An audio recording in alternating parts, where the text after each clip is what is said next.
Use as directed. At the United States Postal Service, we're here to deliver fast and reliable service to help you get holiday ready. We offer free package pickup and deliver free shipping supplies to your address. So whether you're in Garland, Texas, Rudolph, Wisconsin, or anywhere in between, we're making it easier for you to spread festive cheer this holiday season. USPS, delivering for America. For all your holiday needs, including info about free shipping supplies, free package pickup availability, and restrictions, go to USPS.com/holidays. Do you enjoy sports betting and fantasy sports? If so, it's important to know that gambling's not a way to pay bills or earn income. Learn how to set limits and recognize the warning signs for problem gambling by visiting beforeyoubet.org. You can also assess your risk by taking the responsible gambling quiz. Beforeyoubet.org provides free resources to help keep gambling safe and fun for Ohioans. Be a fan with a plan this season and go to beforeyoubet.org to learn more.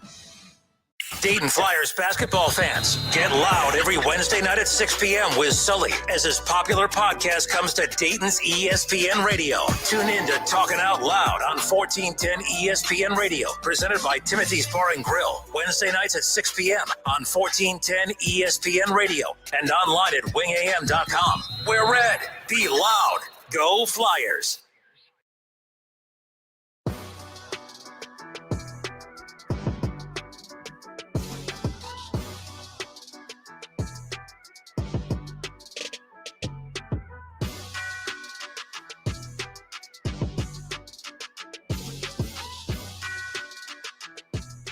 All right, everybody, welcome in. It's the Justin Kinner Show with Kev Nash right here on Dayton's ESPN radio station, 1410 Wing AM. I hope everyone's had a great Wednesday. It's a little snowy and cold outside. Excited to be hanging out inside, though, with all of you here today. We got a 2-hour show coming up at 5 o'clock, Talking Out Loud, the hour-long program that we have every week with Sully from Talking Out Loud. That'll be moved up an hour, 5 o'clock, Talking Out Loud with Sully, as he recaps the loss against UNLV from last night, the Flyers on the road. We'll have that coming up around the corner. And then we have Ohio State basketball coming up tonight as well. 7 o'clock tip-off there, so that's why we have Talking Out Loud moved up an hour. Just me today. Sorry about that. I know I'm not very likable. It's okay. You only got to deal with me for 2 hours, and those that do deal with me, I appreciate you, really. I really, really do. Bengals fans, good news. It sounds like Jamar Chase might be coming back a little sooner than expected. It won't be as soon as this Sunday, though. But the matchup with the Titans could potentially be that date that the Bengals get the star wideout back. We'll talk about what that means for Cincinnati, of course. And then today, the Cleveland Browns get Deshaun Watson back in practice. What does that mean for this week? Absolutely nothing.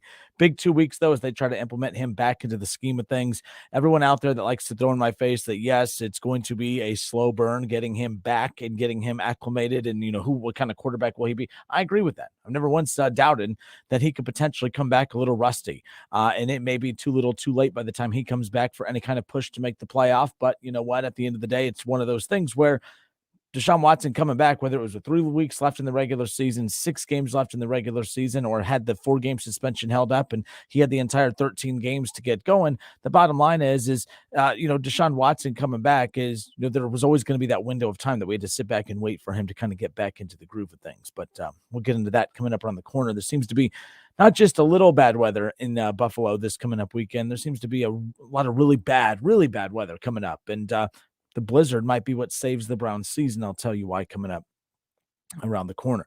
I want to open up Dayton Flyers, number 21 team in the country. The rankings came out yesterday, of course. They're Monday, I should say, and they moved up a couple spots, 2-0, beat Lindenwood. They beat SMU the first 2 games of the season.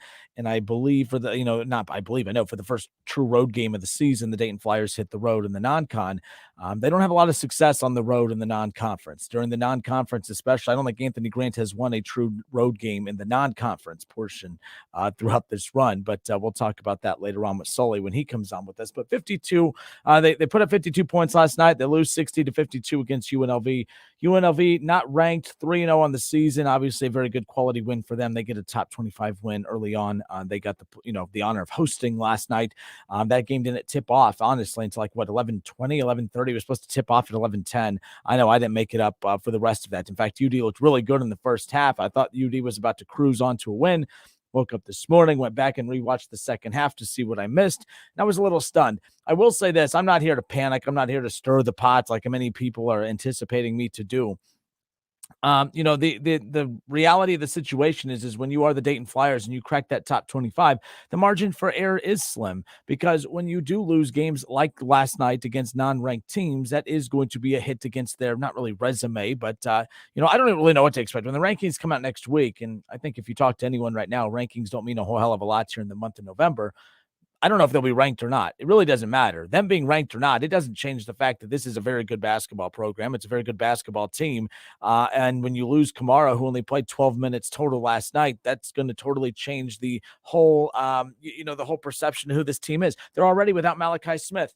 I know Deron Holmes left and he was hurt and that type of thing, but you still, you got a good, 34 minutes out of him. The problem is Deron Holmes, who did put on a lot of weight in the offseason, is one of those guys right now that is kind of getting that attention that we saw Obi get in the early going. Obi was really good that first run at UD, still averaged, close to, 17, 18, 20, close to 20 a game, whatever it was that first year. And then he exploded that next year. But he exploded in a different way. He went and worked on those things that he was, supposed to. He went and he declared for the NBA draft. He went and got that draft grade. They told him everything he needed to work on. He went and worked on that. That's one of my reasons. Obi's one of my all-time favorite players, not just UD, but just in general, because he's a prime example of why that rule that shifted and changed for the NBA was so crucial. Because if that rule didn't exist, Obi probably takes his chances, leaves UD, gets drafted late in the second round, goes to a bad situation, or doesn't get drafted at all, and then he's kind of looking for work, right?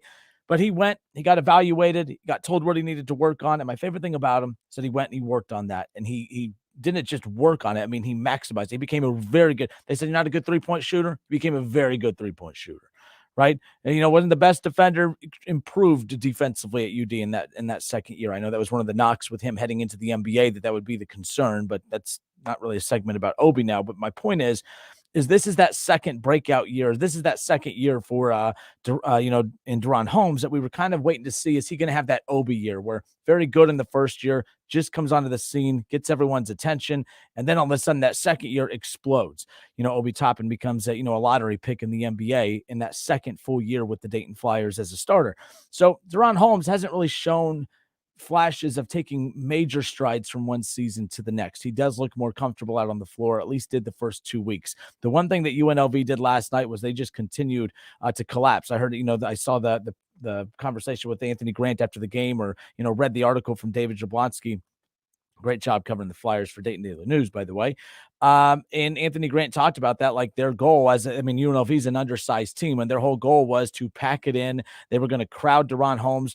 He's a long, lengthy dude. He loves to put the ball on the floor. He loves to spin to that right shoulder. How many times in the first couple of games have we seen that highlight of him backing down a defender into the paint, ball fake, head fake, and then he's so shifty down low, and then he just turns. He knows how to use his body. He knows how to seal off a defender, and he knows how to attack the rim.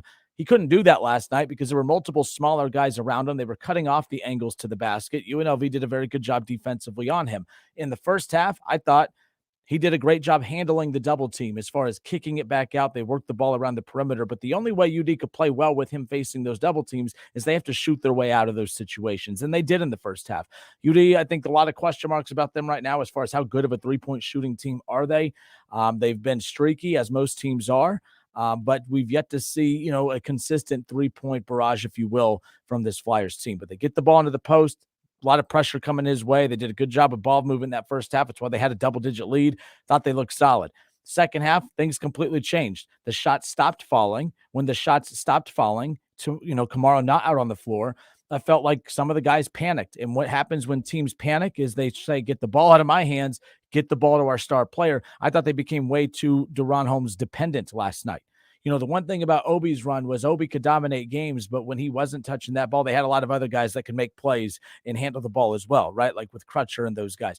This team doesn't necessarily have that, and they especially don't have it right now with Malachi Smith being out for the first part of the season and then Kamara going out the way he did. So the turnovers, I think 27 turnovers. It's the most that they've had in quite a few years in a single game. 27 turnovers. And how many of those came from them trying to get the ball inside? I thought that they played confident in the first half. That's why they had the double-digit lead. They were a little bit more healthy in the first half too. But once they stopped shooting the ball well, They panicked, and they tried forcing the ball inside. Deron Holmes learning how to face with all the pressure coming his way. The other guy's also learning how to play with him facing that pressure as well. This team, I don't care about that loss last night. Everyone out there has this perception that I hate the Dayton Flyers. I do not hate the Dayton Flyers. I get spirited in my conversation with some of the jackwagons that like to constantly take shots at the team that I follow, but that's not the point right now. The point is that this team, they lost to UNLV on the road. That's a good non-conference contest. Go challenge yourself on the road. In fact, I respect that. The one thing I hate about college athletics is I hate how many programs, and UD does this more than I would like, they hide in these, you know what I mean, in these invitationals. They go hide in the Maui Invitational. Although they face good competition, there's a reason they hide from these non-conference road games. They don't win them. It's hard to win on the road. There's a reason that Dayton builds their whole non-conference with neutral site games and a bunch of bye games at home. They play the Robert Morrises. They play the Lindenwoods. They play these horrible teams in the non-conference at home. They try to strike, a lucky, SMU contract here and there, which SMU's been kind of a go-to, program for them in these home and aways. But with all the struggles of getting home games, I feel like Neil Sullivan and company's done a good job over the years of getting a couple here and there. They got Auburn. They've had Mississippi State, SMU. They've had good non-con matchups come to the arena. It's just not as much as you would like. But there's a reason. There's a strategy involved in their non-conference schedule. All right. That's why I don't like to get into the whole Wright State UD thing of why it doesn't happen, because I know why it doesn't happen. Actually, there's more petty reasons why it doesn't happen. But there is a business model to their scheduling that also justifies why they don't put Wright State on the schedule. Everything is methodical. Everything is done in a way to put them in position to get those at-large bids for the NCAA tournament so that they are not dependent on winning the A-10, something that they also struggle doing. They can't do. They don't win that conference tournament. Maybe they win it that year with Obi if COVID doesn't just completely halt that season and just basically put it to rest real quick. Bottom line is, I like the non-conference schedule this year. They got a couple easy ones coming up at home. And then they got Wisconsin around the corner. And Wisconsin is a team that I think only won by 10 against a really bad Green Bay team out of the Horizon League last night. Wisconsin's not this big formidable foe. We could be seeing UD against Kansas once again coming up here around the corner. So, look, last night's loss, I don't think it's as big a deal as, people like to panic right away. Man, this team's not as good as we thought. If Kamara's on the floor, and Deron Holmes doesn't twist his ankle too, if he doesn't get hurt, if Malachi Smith is on this roster, if they have the depth that we thought coming into the year and then they lose against UNLV, I'd panic. I'd be a little concerned because the schedule is built to get to the NCAA tournament. So unfortunately for some teams like UD, who I don't think they're not a program that depends on winning the conference tournament, don't get me wrong, but they look at November and December. They want to punch their ticket to the big dance by the end of December. They don't want to wait until the last couple of weeks or the last week of the season. We're going to know by the end of December if this team is dancing in March, and that I'm 101% confident that they will be. That loss last night, does that help? Absolutely not. But again, you have key components off that floor. The problem is, when are these injuries going to stop? Because now it's one thing if you have isolated injuries here and there. They're starting to pile up now. That's the concern. No Kamara and no Malachi Smith. That's a problem. Deron Holmes, they're going to have lingering injuries. That's a problem. This team is not as deep as we thought. The ball handling is still a problem.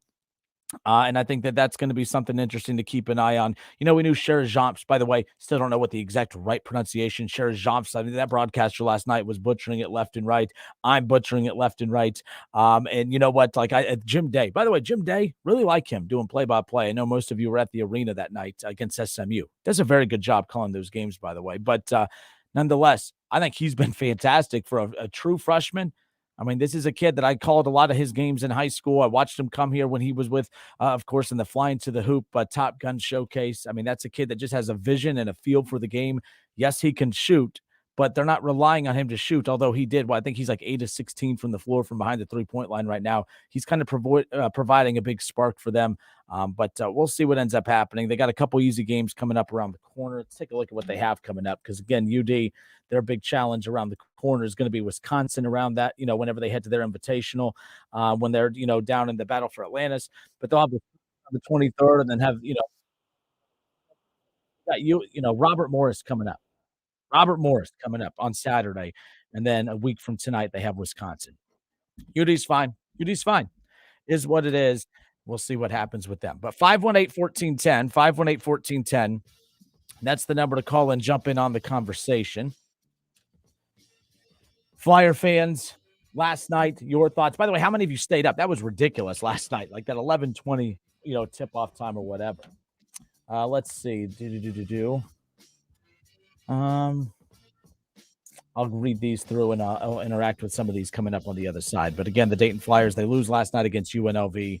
Someone brought up, man, they're not going to be ranked anymore. I don't give a rip about the rankings. You guys shouldn't either. In fact, if anything, sometimes you fall out of the top 25. That's kind of like a little bit of a little bit of pressure off your shoulder. Now you're just focusing on getting these wins. You're not playing for the top 25 ranking. You're playing to get these big wins. I think sometimes that takes a little pressure off. I just don't think they're going to drop out just because of a loss against them. Robert Morris coming up on Saturday. 518-1410. It's the Justin Kinner Show with Kev Nash right here on 1410 ESPN Radio. We'll be right back.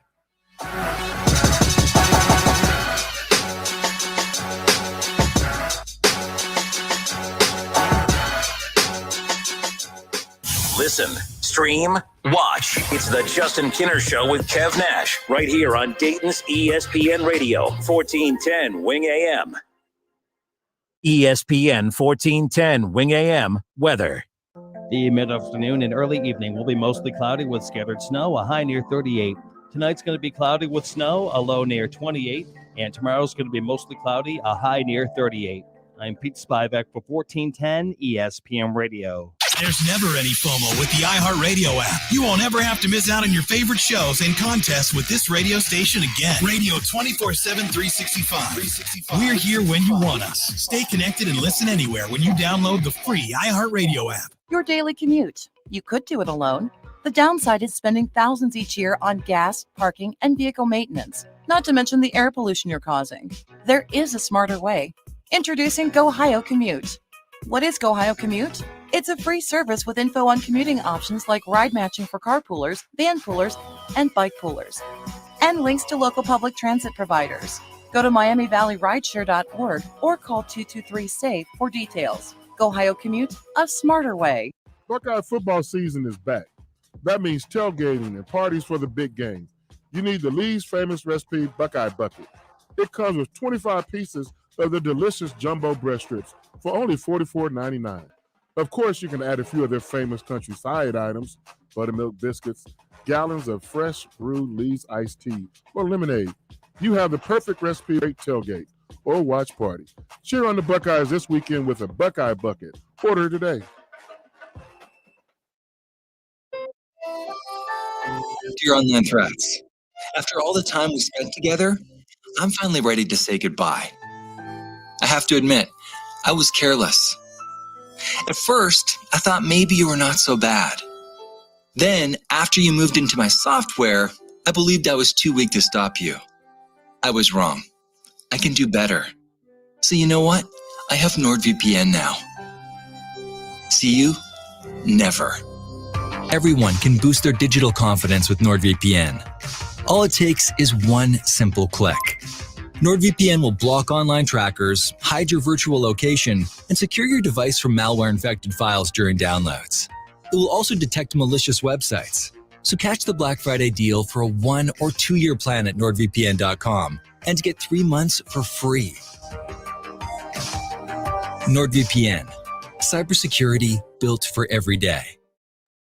Eric was way behind on his taxes. I owed a lot of money to the IRS, almost $15,000. I tried to make payments. The IRS wasn't satisfied with Eric's efforts, so they came after him full force. They're coming to put a lien and a hold on all my income, my home, my car. I was just overwhelmed at what to do. Then Eric called Optima Tax Relief. When Optima Tax got involved, the calls would stop, the threats would stop. It was easy like 1, 2, 3. Optima Tax Relief is A+ rated by the Better Business Bureau, and their team of expert tax professionals took care of Eric's problem. I owe $15,000, and now my debt is clean. I don't owe anything. Take Eric's advice. If you have a tax problem, you need to call Optima Tax now. Call Optima Tax Relief for a free consultation. Call 800-343-6460. 800-343-6460. 800-343-6460.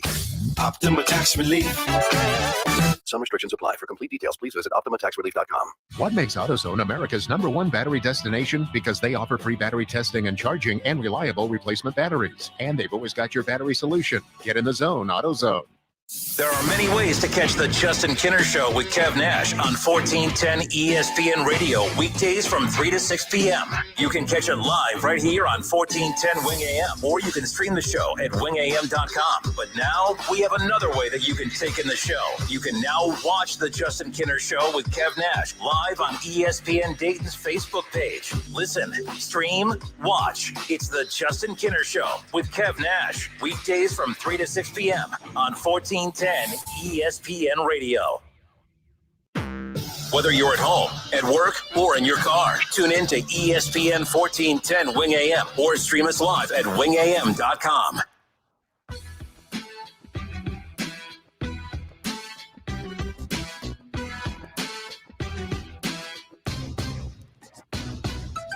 Justin Kinner back with you here on Dayton's ESPN radio station, 1410 Wing AM. We have Ohio State basketball coming up here later on tonight, 7 o'clock, the tip-off. So that means Talking Out Loud, that hour-long Dayton Flyers program we look forward to each and every week with Sully from his popular podcast, Talking Out Loud. We'll move that up to 5 o'clock coming up here, right here on 1410 ESPN Radio, Dayton's ESPN radio station. So Dayton lost last night as we opened up with the course on the road against UNLV 60-52. They lose by 8.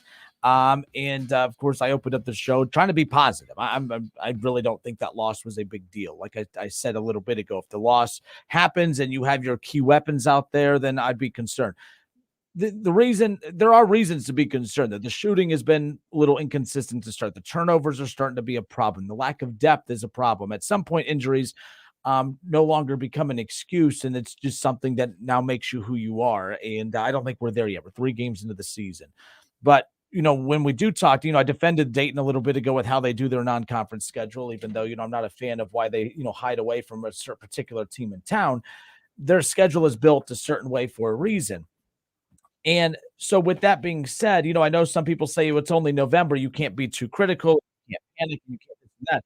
I'm not panicking after last night, but I do think that it is, the injuries are starting to become a little alarming. I know that David Jablonski had a tweet that said that Dayton expects both guys to be back by Saturday, talking about Deron Holmes and, of course, and Kamara. But the point is I do think there needs to be a little urgency, a little uncomfortableness from the fan base. You guys need to be concerned just a little bit, because we hear all the time how important this non-conference schedule is for UD. This is how they, get to the NCAA tournament as far as those at-large bids.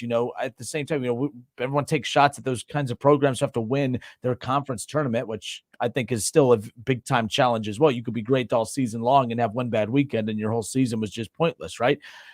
If you start dropping games like this, I think that UNLV game was a crucial game on the non-conference schedule, because I think that's one that if you get down to where we're splitting hairs or we're trying to decipher seeds, come Selection Sunday, that UNLV game could be, tipping one way or another as far as where UD could end up seed-wise.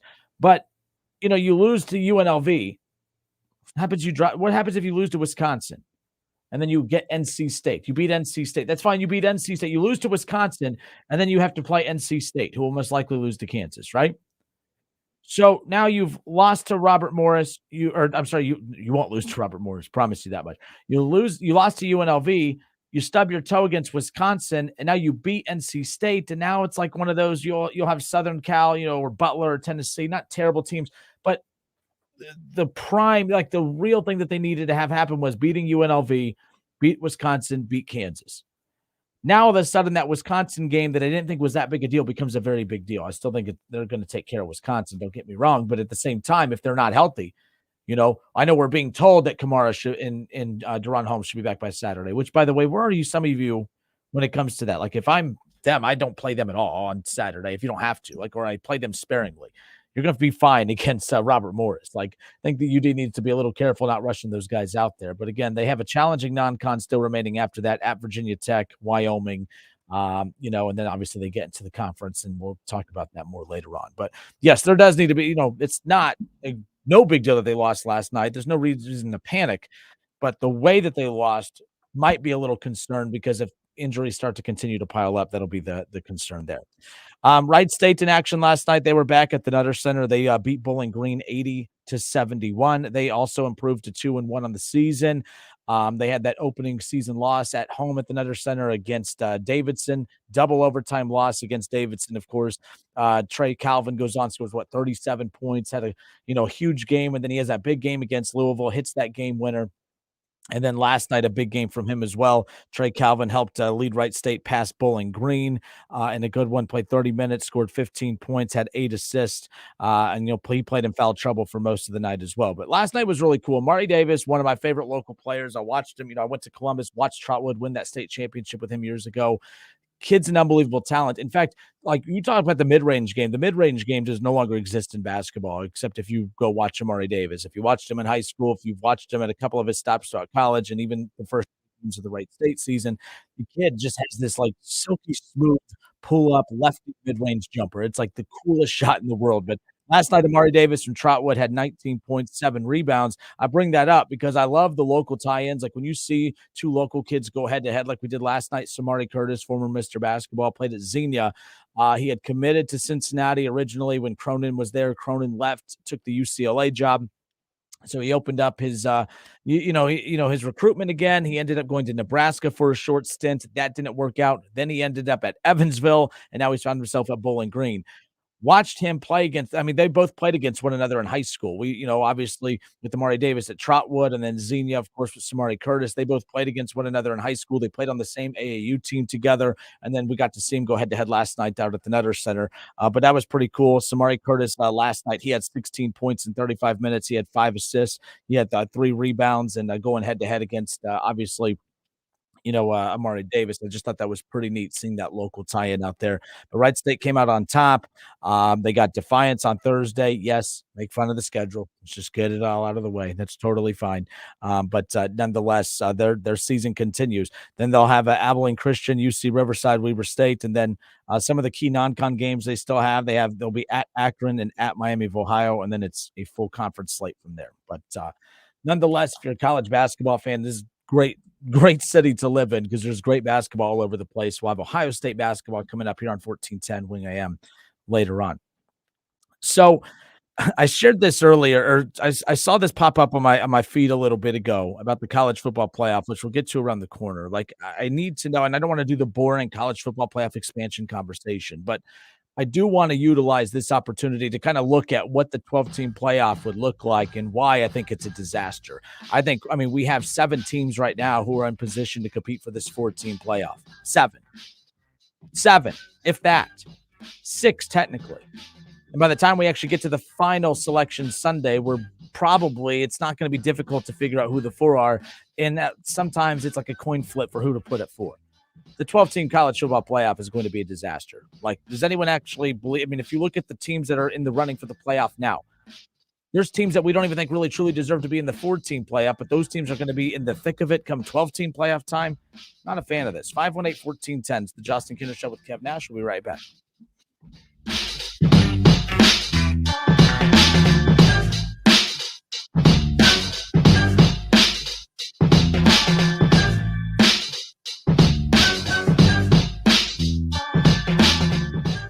The Justin Kinner Show with Kev Nash. Presented by Brad Mays with Home Experts Realty. Weekdays at 3 p.m. on 1410 ESPN Radio. Ohio, DraftKings Sportsbook is coming. To celebrate, all new customers will receive $200 in free bets. Plus, 5 lucky customers will win a $100,000 free bet. That's right. DraftKings Sportsbook is giving you $200 in free bets just for signing up today. No deposit required. Plus, you'll be entered to win a $100,000 free bet when you sign up. Download the DraftKings Sportsbook app and sign up with code WING1410 to get $200 in free bets to use once mobile sports betting hits Ohio. Plus, 5 customers will win a $100,000 free bet only at DraftKings Sportsbook with code WING1410. Gambling problem? Call 1-800-589-9966. 21 and up. Physically present in Ohio. Eligibility restrictions apply. See terms at DraftKings.com/sportsbook. Subject to regularity licensing requirements. 1 per customer. $200 issued as $825 free bets. No purchase necessary for sweepstakes. Void where prohibited. Ends first day. DraftKings is allowed to operate in Ohio. See terms at dkng.co/OH. My brother-in-law died suddenly, and now my sister and her kids have to sell their home. That's why I told my husband we could not put off getting life insurance any longer. An agent offered us a 10-year, $500,000 policy for nearly $50 a month. Then we called SelectQuote. SelectQuote found us identical coverage for $19 a month, a savings of $369 a year. Whether you need a $500,000 policy or a $5 million policy, SelectQuote could save you more than 50% on term life insurance. For your free quote, call SelectQuote at 1-800-743-8080. That's 1-800-743-8080. Or go to SelectQuote.com. 1-800-743-8080. That's 1-800-743-8080. SelectQuote. We shop. You save. Full details on example policies at selectquote.com/commercials. Are you involved with a school or charitable fundraiser that holds an auction, bid and buy booth, or a raffle to raise money? Many of the most popular items at auctions or booths are autographed sports memorabilia items. How can you get great items in your event? Call Adam Walter at Sports Investments. Sports Investments has a consignment program for fundraisers that has provided outstanding items. You select items that are proven sellers, including autographed pieces from Tiger Woods, LeBron James, Joey Votto, the Big Red Machine, the Bengals, the Browns, UC, XU, UK, NKU, Dayton, Louisville, Notre Dame, and Ohio State. Sports Investments consigns the items to your group at a highly discounted price. And when they sell, you keep the profit. You don't pay anything in advance. And if something doesn't sell, you simply return it. You'll enjoy the experience of dealing with the Walter family. Call them at 513-891-5000. Email Adam at sportsinvestments.com or visit them on Montgomery Road, right off I-275, just 40 minutes from WING.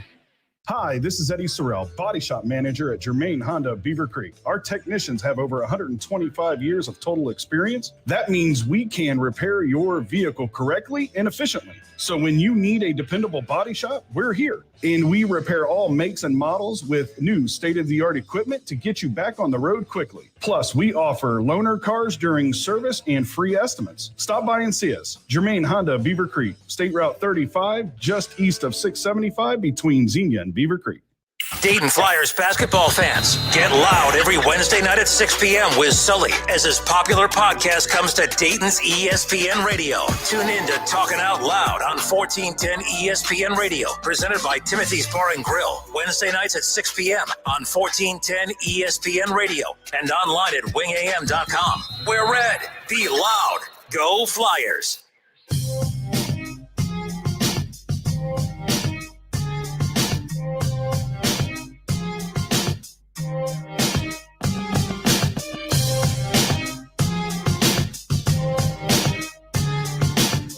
Sully from Talking Out Loud joins us an hour from now. His show also, Talking Out Loud, the popular Dayton Flyers basketball podcast, now in radio form every Wednesday night at 6 o'clock. We're going to move that up to 5 o'clock tonight. Of course, Ohio State will be in action. That is why Ohio State at home, Value City Arena, welcoming in Eastern Illinois. No, that will not be a riveting non-conference matchup. But again, Ohio State 2-0 on the season.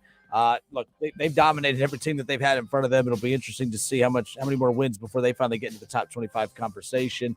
Every year with UD kind of being now, in the top 25 conversation, keeping an eye on how they stack up against like the Cincinnatis, the Xaviers, Ohio States of the world.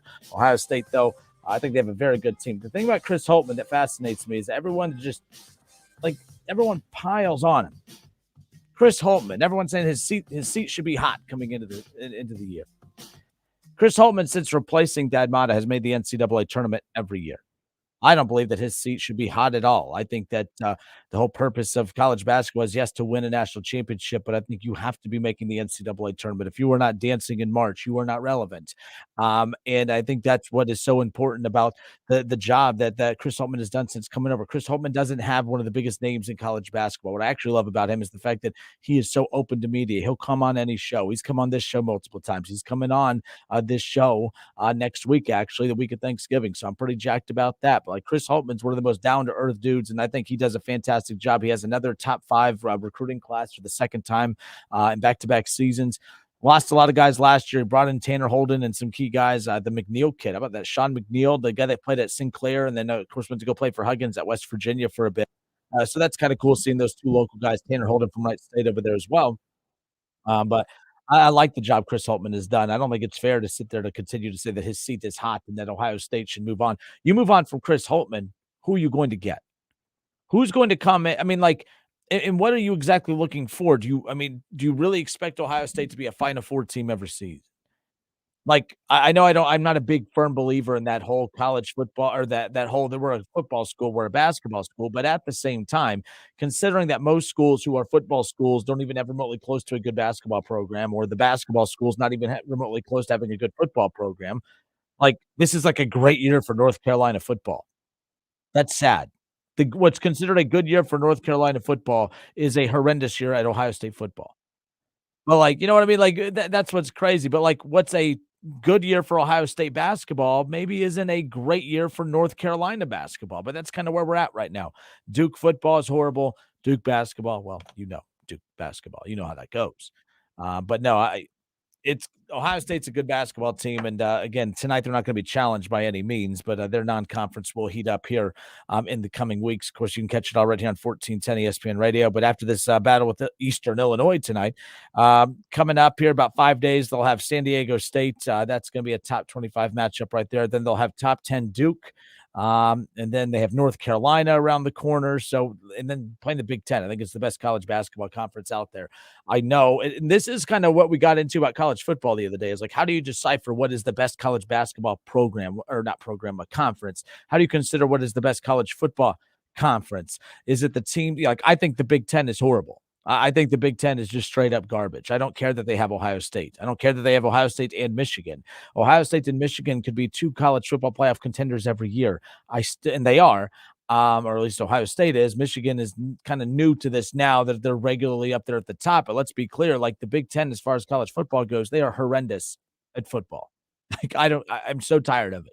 It's nauseating. I'm so glad they're getting USC and UCLA. And let's be clear, they're getting USC and UCLA. Those are two programs who technically they underachieve as well. UCLA is not a great football brand, but USC is, but they're a brand that continuously underachieves. Doesn't the Big Ten have enough programs that have solid brands that consistently underachieve? Does the Big Ten really need another conference that's going to come in and underachieve? Penn State seems to be doing a pretty good job of that. Michigan was the face of that for the longest time until they started, actually, competing with Ohio State. We'll see what happens here in about a week and some days. So for that, like, you have two playoff contenders, national championship contenders, and I'm saying the Big Ten is bad because I think depth needs to matter. Now, Shaw, I'll admit I was wrong on something the other day. I think you were trying to argue, I could be wrong, that the Big 12 is a good conference. The Big 12 in football, I think, is a good football conference. I will admit I was wrong on that. It was the heat of the moment the other day. I wasn't willing to give you any kind of pull on that, but I think you're right. I think the Big 12 overall, although they don't have that championship contender like Ohio State and Michigan or playoff contender, I still think that conference is deeper than the Big Ten and better than the Big Ten. So I'll admit I was wrong on that. The ACC, not so much. The ACC is worse than the Big Ten. Big Ten's pretty bad. ACC is pretty bad. The Pac-12, I think the Pac-12 is better than the Big Ten. I think the Pac-12, as much as I can't stand the Pac-12 because all they do is continuously underachieve, I hate the Pac-12. I hate the Big 12 because they have these teams that every year we prop them up and then they don't live up to expectations. But the bottom line is the Pac-12, the Big 12, they're better than the Big Ten. Now, some of y'all are not going to like that. That's totally fine. But that's why I'm asking about college basketball. Everyone likes to crap on the Big Ten as far as college basketball because they haven't won a national championship in 20 years, I think 2000. So I guess we're going to be going on 23 years now since the last time they won a national championship in college basketball. But you mean to tell me that the Big Ten's not the best college basketball conference right now when you look at the Purdue's and the Marylands of the world, the Illinois, and now Indiana, number 12 in the country, and Michigan now a dominant basketball program. Actually, not now. I mean, they actually just kept on going since Juwan Howard took over. Good for them. Ohio State's regularly ranked. Every year since Holtman's got there, they're an NCAA tournament team. What is it? Or is the Big Ten in basketball kind of like those Big 12 conferences in the ACC or the in the Pac-12? My apologies, in college football, where they may not have that national championship contender, but my God, they have the deepest conference. Maybe that's how we word it. That's kind of how I look at college football. But the Big Ten may have that one team that is viewed as the Alabama and the Georgias of the world in Ohio State, but it's garbage everywhere else. Michigan, got to give them some credit. At least they're regularly there now. They're holding up their end of the bargain. They won every game they needed to last year to get to the playoff, right? Like they started winning the rivalry games. They beat, you know what I mean? Same thing here. Now, they beat Ohio State last year. I don't want to see them do it again, but at least now they have our attention. I was yawning come Michigan week. I was more worried about the Penn States and Wisconsins and the bowl games of the world than I was that team up north. Now they have my attention again. But, yeah, it amazes me that in a conference as deep as the Big Ten, and let's be clear, I think Ohio State has had better teams than what their ranking actually shows because they are going up against a top 25 team pretty much almost every night once we get to January. 518-1410, college basketball on your mind, whether it's UD, Ohio State, small fan base, I get that, but Wright State, you're more than welcome to call in, 518-1410. Let's go to Jack. Okay. Jack, you there? Hey, Jack. What are you doing? I got to get off. Well, I was just thinking about you, and what? I watched that lovely game last night with UD, and it reminded me of my dad's quote, referees control sports. You talking about the UD Did game? you happen to watch that game last night? UD game last night. Oh, yeah. I mean, my thing is yes, a lot of questionable calls, obviously, but that's kind of every game. But which calls in reference to you, or which are the main ones you're talking about, or what points of the game? Well, how about the double technical that blatantly turned away, didn't do anything, and they called a double technical? Mm-hmm. Did you happen to see that one? Yeah, I'm not a fan of any of those calls, but are you saying that that's why they lost, though, Jack? No. Kamara being out the whole second half, that was a reason. And Jerron Holmes is reading too much of his press clippings. He didn't look very good last night. He didn't look very good last night, but to be fair to him, I don't think he's a finished product yet. This is why I said I thought that Obi Toppin season was going to impact this year's team, because I think everyone was going to expect them to look like that 20 team. This team is nothing like that 2020 team. I don't think this team is as good as people think coming in, but I think they will be by the time we get to the end of the year. Yeah, and we had 2 or 3 people that are still out. Brea was not game ready. No, he looked rusty. Yep. But it was frustrating last night. Because that team's built for this year. Getting all those all-stars from Wake Forest, from Oklahoma, and they were studs. Yeah, so you talk about the injuries, of course. Keep going. What?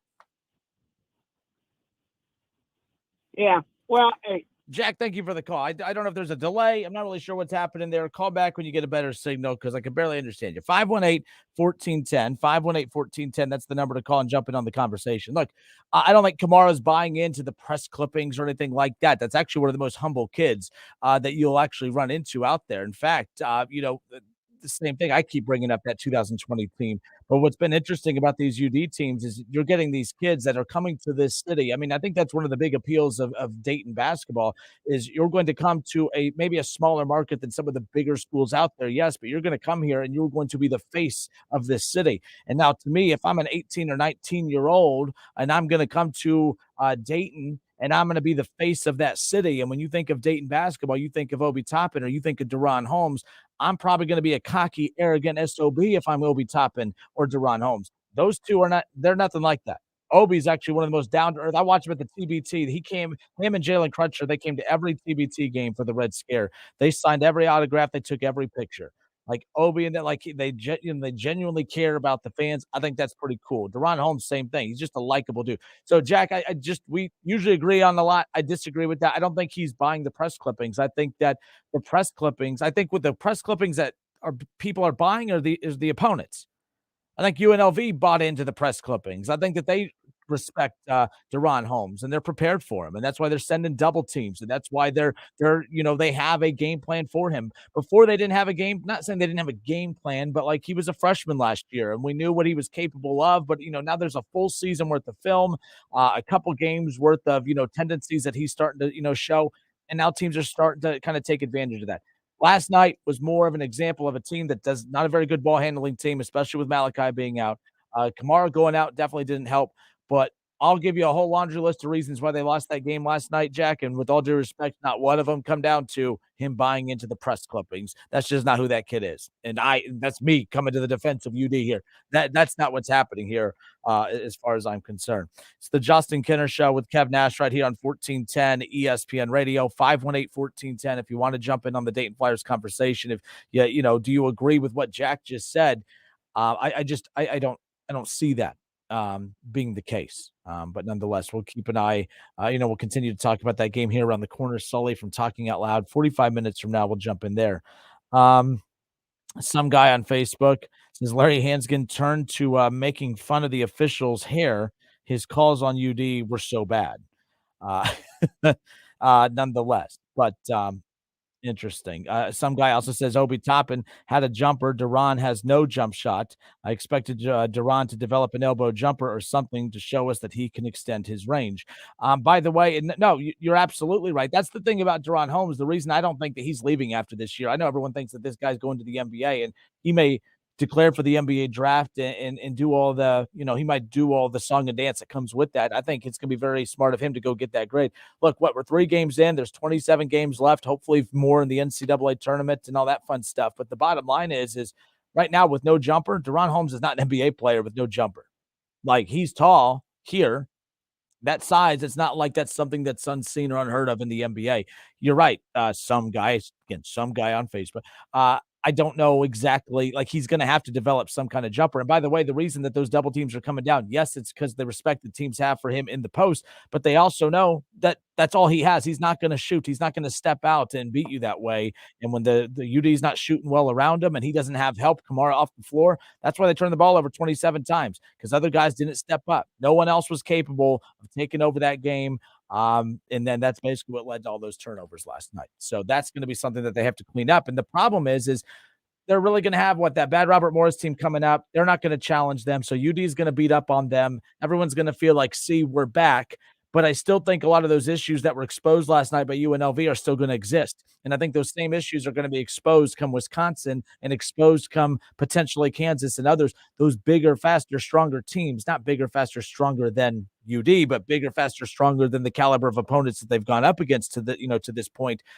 That's the concern I'm going to have for Dayton. Because now teams know, okay, Duran Holmes, when things start going bad, the rest of the guys panic. They turn the ball over. They don't have a good ball handler right now.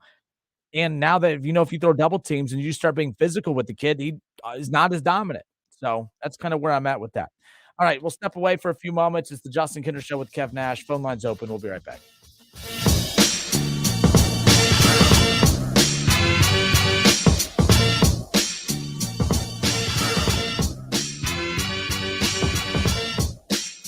Cordell Transportation is now hiring Class A CDL drivers. Excellent pay, benefits, and a $5,000 sign-on bonus. Apply today. Online at CordellTransportation.com. Driven to succeed. You have empty office space to fill or home office to create. You know what you need. You know what you'd like. But you also have a pretty good idea after you've shopped around the usual places what you need and what you like might not happen. Well, then you haven't been to Charles Larrick's Warehouse Outlet. Nobody has their selection. Nobody has their discounts. And every week, there's something new. If you need office furniture, Larrick's Warehouse Outlet can sell it to you for half the price and below manufacturer's selected prices. Half price and below on hundreds of items. Selection from budget to the best. Really, desks from $50 to $5,000. Filing cabinets from $25 to $500. Before you go anywhere else, do yourself a favor and come to Larrick's Warehouse Outlet. With 25,000 square feet of selection, you're not going to go anywhere else. Larrick's Warehouse Outlet at 23 McOil Avenue, Dayton. Open Monday through Friday, 9 to 6. Larrick's, continuing the tradition. Your money has to go farther. So remember, everyday values are at only one place, Frickers. Monday, boneless frickin' chicken wings. Tuesday, traditional frickin' chicken wings. Wednesday is all about that steak. Thursday, frickin' chicken chunks. Frickers, where kids 10 and under eat free every day. Remember draft beer specials, everyday values, and kids eat free every day. The home for money-saving value is the home for fun, food, sports, and spirits, Frickers.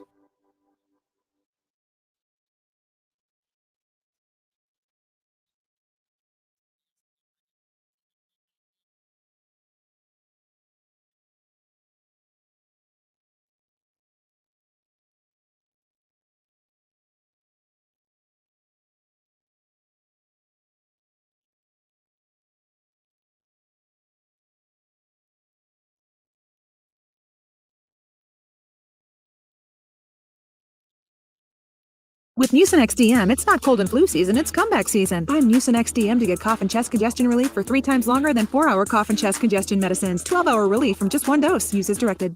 We are Dayton's home of the Ohio State Buckeyes. Down the sideline to the 10. It drags a defender in the end zone for a touchdown. Jackson Smith and Jigba. A 50-yard scoring strike from C.J. Stroud.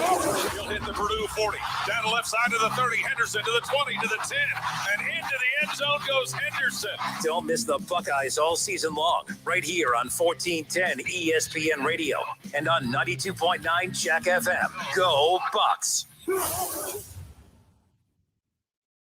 All sports, all the time. This is 1410 ESPN Radio.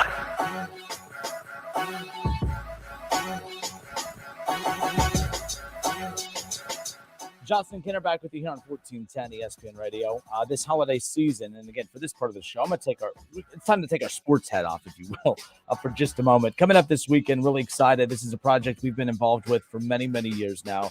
The Holiday Help Out. This is something that started with just one of our Alpha Media stations here, and that was 92.1 WROU with Miss Faith Daniels. Every year, we're usually out at the Trotwood Firehouse, and of course, the Holiday Help Out between Hot 102.9 and WROU, which those two stations will be there. But now we've branched out a bit. Every year, Faith has done a fantastic job with ROU accepting donations to give back to families in need every holiday season. It's always the weekend right before Thanksgiving. I mean, turkeys, everything you could imagine, full Thanksgiving meals are put together for some of these selected families who are in need this holiday season. And now this is where you guys come into play. We need your help as well, because usually we're just in Trotwood. We're still in Trotwood this year, but I will be, along with 101.5 Hank FM, 1410 ESPN Radio, and 92.9 Jack FM. 3 of our Alpha Media stations will be elsewhere. We're going to be live out of the Woodland Lights. Okay, we're going to be at the Recplex. And we're pretty excited about that because this is a new location for us. We're partnering with the Good Neighbor House as usual. Again, there's going to be drop-off sites there. We're going to be out there Friday night from 5 to 9 p.m., Saturday from 10 a.m. to 9 p.m., and then 10 a.m. to 2 p.m. on Sunday. So anything that you, of course, would be able to donate would be huge for us and for those families in need. That's my favorite part about this is like some of those things, like you don't know where the food goes. You don't know where the money goes. Every dime that you donate, every canned good, every perishable item that you donate to this food drive, for us, it's going directly back into our community. And I think right now with everything going on with rising food prices and some families can't afford to put together a full Thanksgiving meal for some of these larger families, I think this is pretty cool. Always excited to be a part of it. And now we have, 5 radio stations under our Alpha Media umbrella that are going to be doing this all at the same time. Pretty jacked about that. So please, anything you could do to help starting this coming up Friday night at the Woodland Lights, we would really appreciate that. So for more information, you could check out wingam.com or, of course, our Facebook page, the Holiday Help Out Food Drive.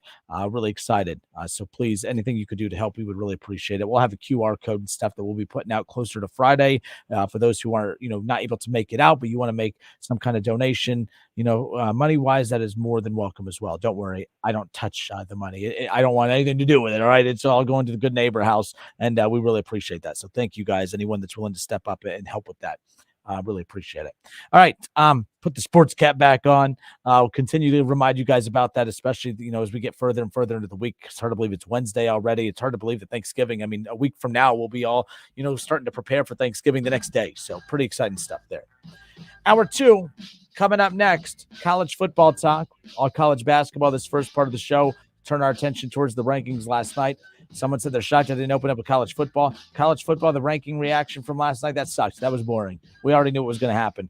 I've angered people. I don't really care. TCU, my God, lose. Please lose. If there was ever a time where college football actually did rig a game or do something to dictate the outcome of a game, Baylor, they're the Bears, right? I don't know. I've never cared about Baylor. The Baylor Bears.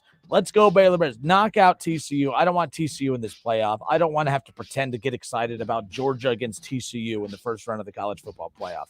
I just don't. So please, begging them, TCU, please lose. TCU lose. Hour 2, college football next.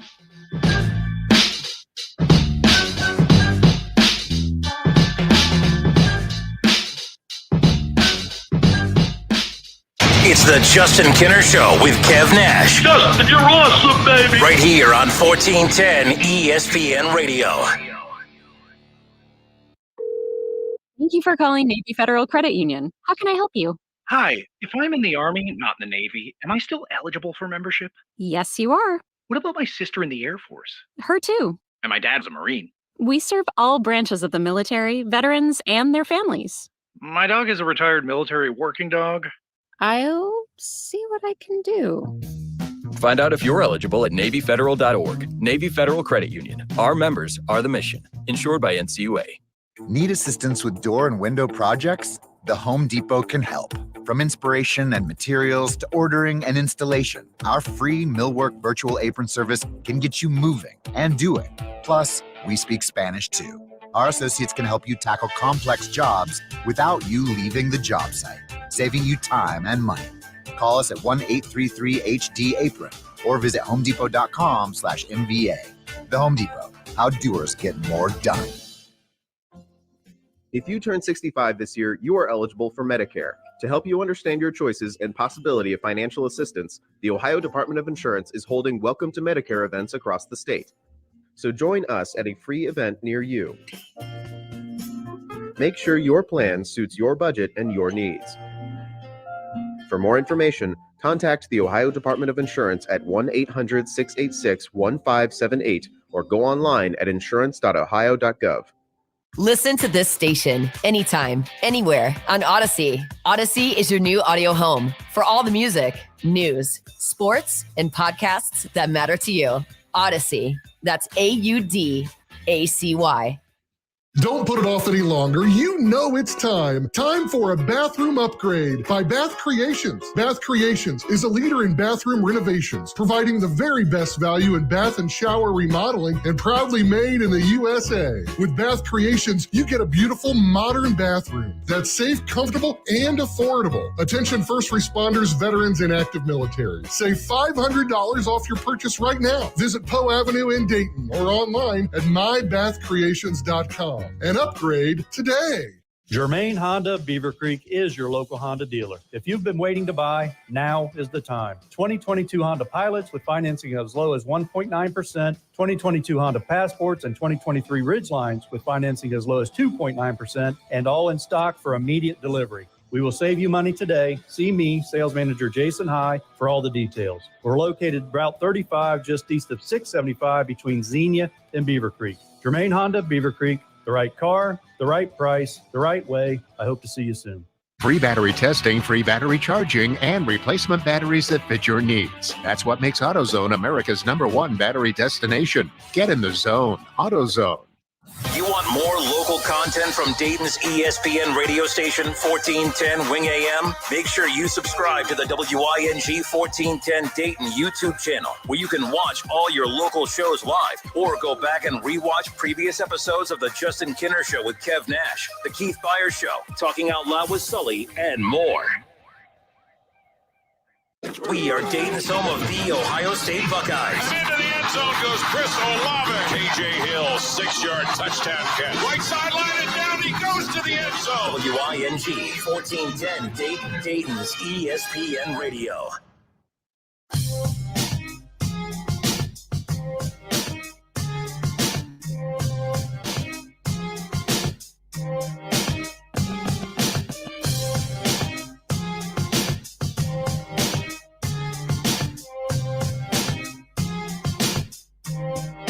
Yesterday, we had ESPN Radio's Jason Fitz on the show, and of course, we were kind of looking ahead to the college football playoff rankings reveal last night. And even he said, who, by the way, he hosts a rankings reaction show for, the real ESPN. And he even said, man, I don't know how I'm going to go on there and sell how exciting this is. There's nothing really exciting about what happened last night with the college football playoff rankings. It's exactly what we expected it to be. There was no hot take. I saw people yesterday, trying to just, some kind of way to build the excitement for the playoff rankings reveal. Everyone's like, oh, this is so-and-so's, this is such and such analyst prediction for the top 4. What do you guys think? They put the big old eyeball emojis on social media, and I'm like, stop it. This is dumb. We all know, there's some weeks that, we just don't need to hype it up. For instance, We're talking about a 4-team college football playoff, and look how underwhelming that was last night. And by the way, that's not a problem. There's nothing wrong. It's just like everything. There just wasn't any chaos this past week, right? There was no chaos. Oregon losing was the only chaotic thing that happened, if you will, but that didn't really shake up the landscape of the college football playoff. We knew that the Big 12's chances of getting to the playoff was pretty damn slim to begin with. We at least figured Oregon would make things interesting heading in, but Oregon was never going to make the playoff. I don't care if they would have run the table. They were never going to make the playoff after losing to Georgia at home by 40. They got pulverized. The unwritten rule with the playoff, the one thing that the playoff has told us more than one occasion, you cannot get blown out. You will not make the playoff if you get blown out. So this idea that Oregon losing was a major happening in college football this past weekend, it just wasn't. It just wasn't. So the playoff rankings came out last night. Georgia 1, Ohio State 2, Michigan stays at 3, and TCU at 4. And what teams 1 through 4, 10-0, undefeated. Only 4 undefeated teams left in the country, and they all just so happen to be sitting at 1 through 4. Don't have a problem with it. I think right now TCU is still that charity team that the committee is, they're trying to convince us that that winning matters, that losing doesn't, that losing, you're going to be punished for losing. The bottom line is sometimes the committee, when we say things like, oh, it's all going to shake out, like for instance, Ohio State, Michigan, they're going to run into one another. The committee is hiding behind all of that right now. They don't have to make a tough choice. TCU, I don't even think they believe that TCU is going to be there, although they have painted they've painted themselves in a pretty tough picture. They've cornered themselves because TCU's at 4. They're at 4 without any good quality wins as we sit here right now. They're not going to have any good quality wins moving forward. They're going to win a horrible conference as far as any national titles are concerned. I still think the Big 12, as I mentioned earlier, I may have been a little too hard on the conference, but there's really no significant team in there that I'm like, oh man, they beat that team. They definitely deserve to be in. As bad as the Big 10 is, Michigan and Ohio State both have no quality wins. You can say Ohio State has a quality win with Notre Dame. Where do they move up to? They moved up 2. The Notre Dame one is interesting to me. I kind of wanted to see where they were going to be moved up. They moved up 2 spots. They barely beat Army or Navy or whoever it was. And so they move up. Super fantastic. Okay, cool for them. That's good for Ohio State. Do we really think that Notre Dame is a good win? No, I don't think it's a good win. That's a bad Notre Dame team. But because we as Buckeye fans, our fandom is now going to take over, we're going to prop up Notre Dame because, hey, that's what differentiates us from Michigan. Bottom line is that win is better than anything that Michigan has. Yes, the good win that Ohio State has over Penn State, that's basically washed out along with, Michigan's win over Penn State as well. So that doesn't really matter. My point about the Big Ten being so bad is the fact that Michigan, Ohio State getting a win over one another, that's going to be that final push that makes them safe. And honestly, if you lose close to the number 3 team in the country, I still think you're safe. If Ohio State loses by 3 against Michigan, I think they're safe to still make the college football playoff. If Michigan loses by 3 against Ohio State, I think that they are safe to make the college football playoff. I think the one thing that we have not seen outside of I don't think there's really been any chaos during these playoffs over the last, going on 8 years now. What I would really love to see is Ohio State and Michigan in the college football playoff. The SEC gets all the love, and I get that, and that's more than fine, and they deserve it. That they are the best conference in college football. It's not about the most top 25 teams. It's about the most national championship contenders when it comes to the SEC. That's why they are top heavy. They're also middle heavy too. Like I think they're very well rounded at the top. So that's why they're there. But when Georgia and Tennessee, if they make the playoff, I don't think that's that exciting. Like Georgia versus Tennessee. It'll be better than Georgia against TCU. Don't get me wrong. What will Tennessee do on a neutral field against Georgia? Can they redeem that loss that they had earlier in a rematch? Possibly. Who knows what will happen. But Ohio State and Michigan meeting in the playoff, folks, this is the most storied rivalry in all of college football and all of college athletics. Nothing comes close. Duke and Ohio State. Actually, that's not true. Let me just stop myself. I'm trying to buy into the hyperbole of this. I don't. Duke, North Carolina is the best rivalry in the history of sports because it's actually competitive.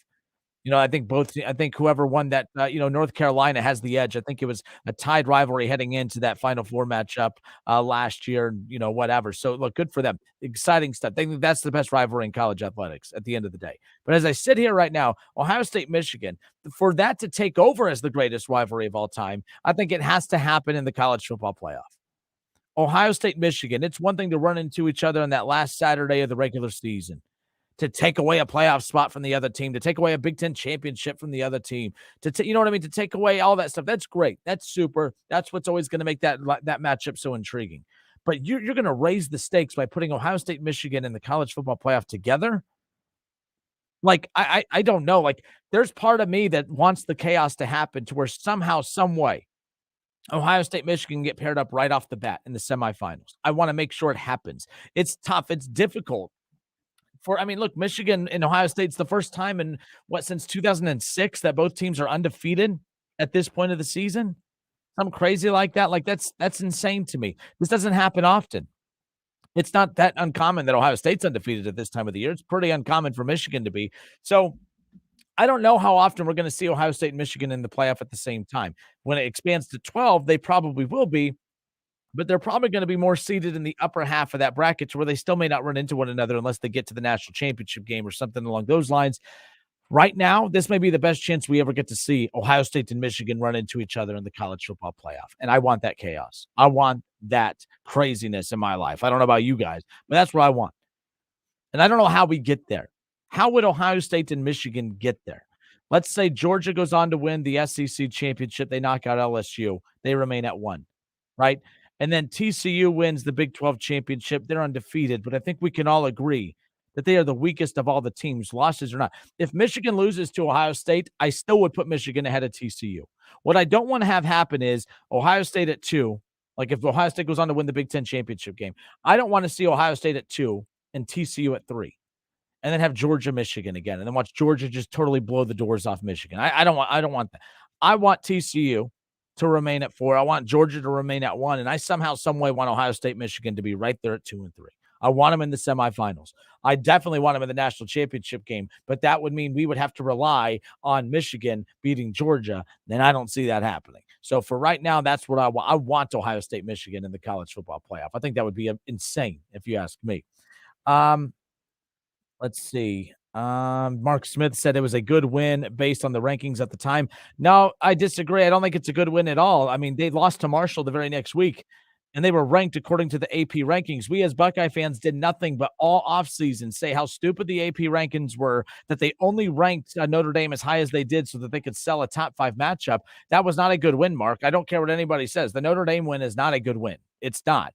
Buckeye fans will argue that it is, and I guess being number 18, it's a better win than what Michigan has to this point, but that's not a good win. We got to have better standards than saying, oh, man, that win over a 7-3 team, that was a great win. We got to have better standards as a program than to say that that is a good quality win, because it's just not. It's just not.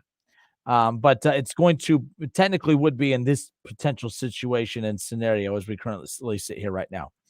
So, all right. As far as the 12-team college football playoff is concerned, here's where I come with this. I don't mean to always get into I don't really want to have a debate about, do you want it at 4? Do you want it at 12? I'm not debating that anymore. I'm telling you the 12-team sucks. The 12-team playoff is going to be a disaster. Marcus Hartman, Dayton Daily News, tweeted this out, caught my attention as the rankings were being revealed last night. But Marcus Hartman tweeted out last night that as we sit here in the middle of November, 7 to 9 teams deserve to remain in contention for the national title, though that number is definitely going to shrink. The 12-team playoff will be an abomination, and I cannot agree more. I cannot agree more. As we sit here right now, there are 7 to 9 teams. When you look at the rankings and how they all play out, Georgia, Ohio State, Michigan, TCU, okay, that's 4.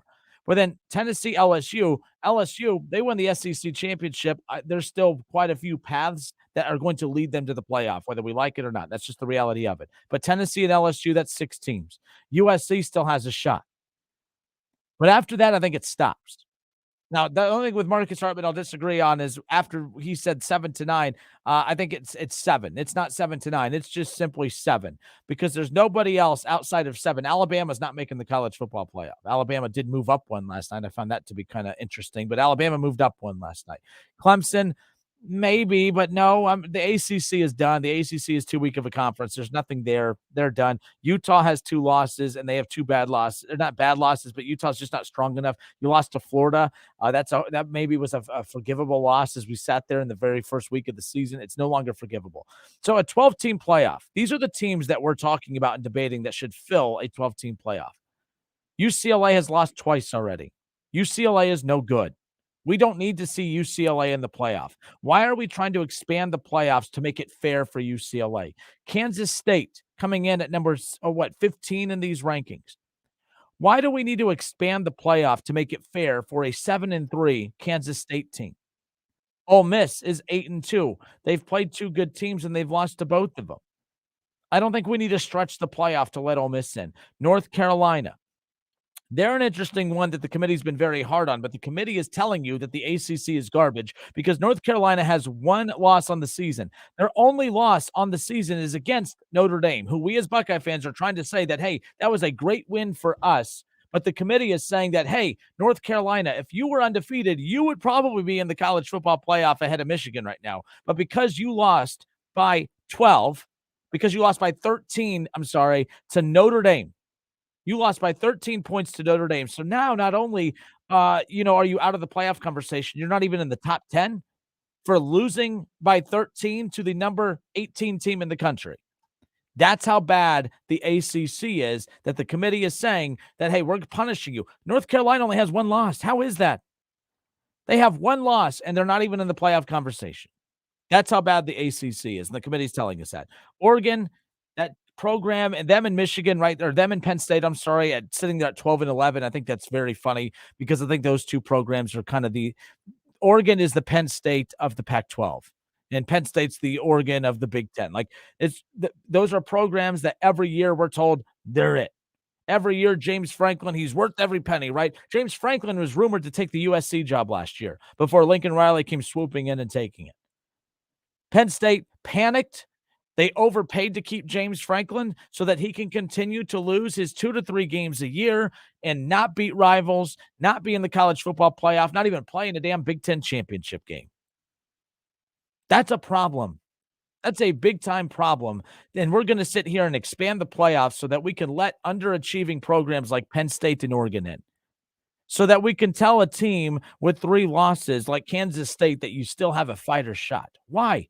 I don't need a playoff to put those teams who have already proven they can't win big games in September and October and November. I don't need to expand the playoffs to let them prove to you once again come January that they can't win big games in that month either. Expand the playoff. Give me a break. Lamar Shelley says Alabama is 2 possessions away from being a 4-loss team. How much significance should a win over Alabama be at the end of the season? Look, Alabama, and again, this goes back to the respect that the SEC has. You guys call it a bias, but at the end of the day, Alabama, one of the losses that they had, of course, are almost near losses. You're talking about a couple possessions away from them having 4 losses. But the bottom line is they don't. They almost lost to Texas A&M. Remember, we did not see they had a backup quarterback.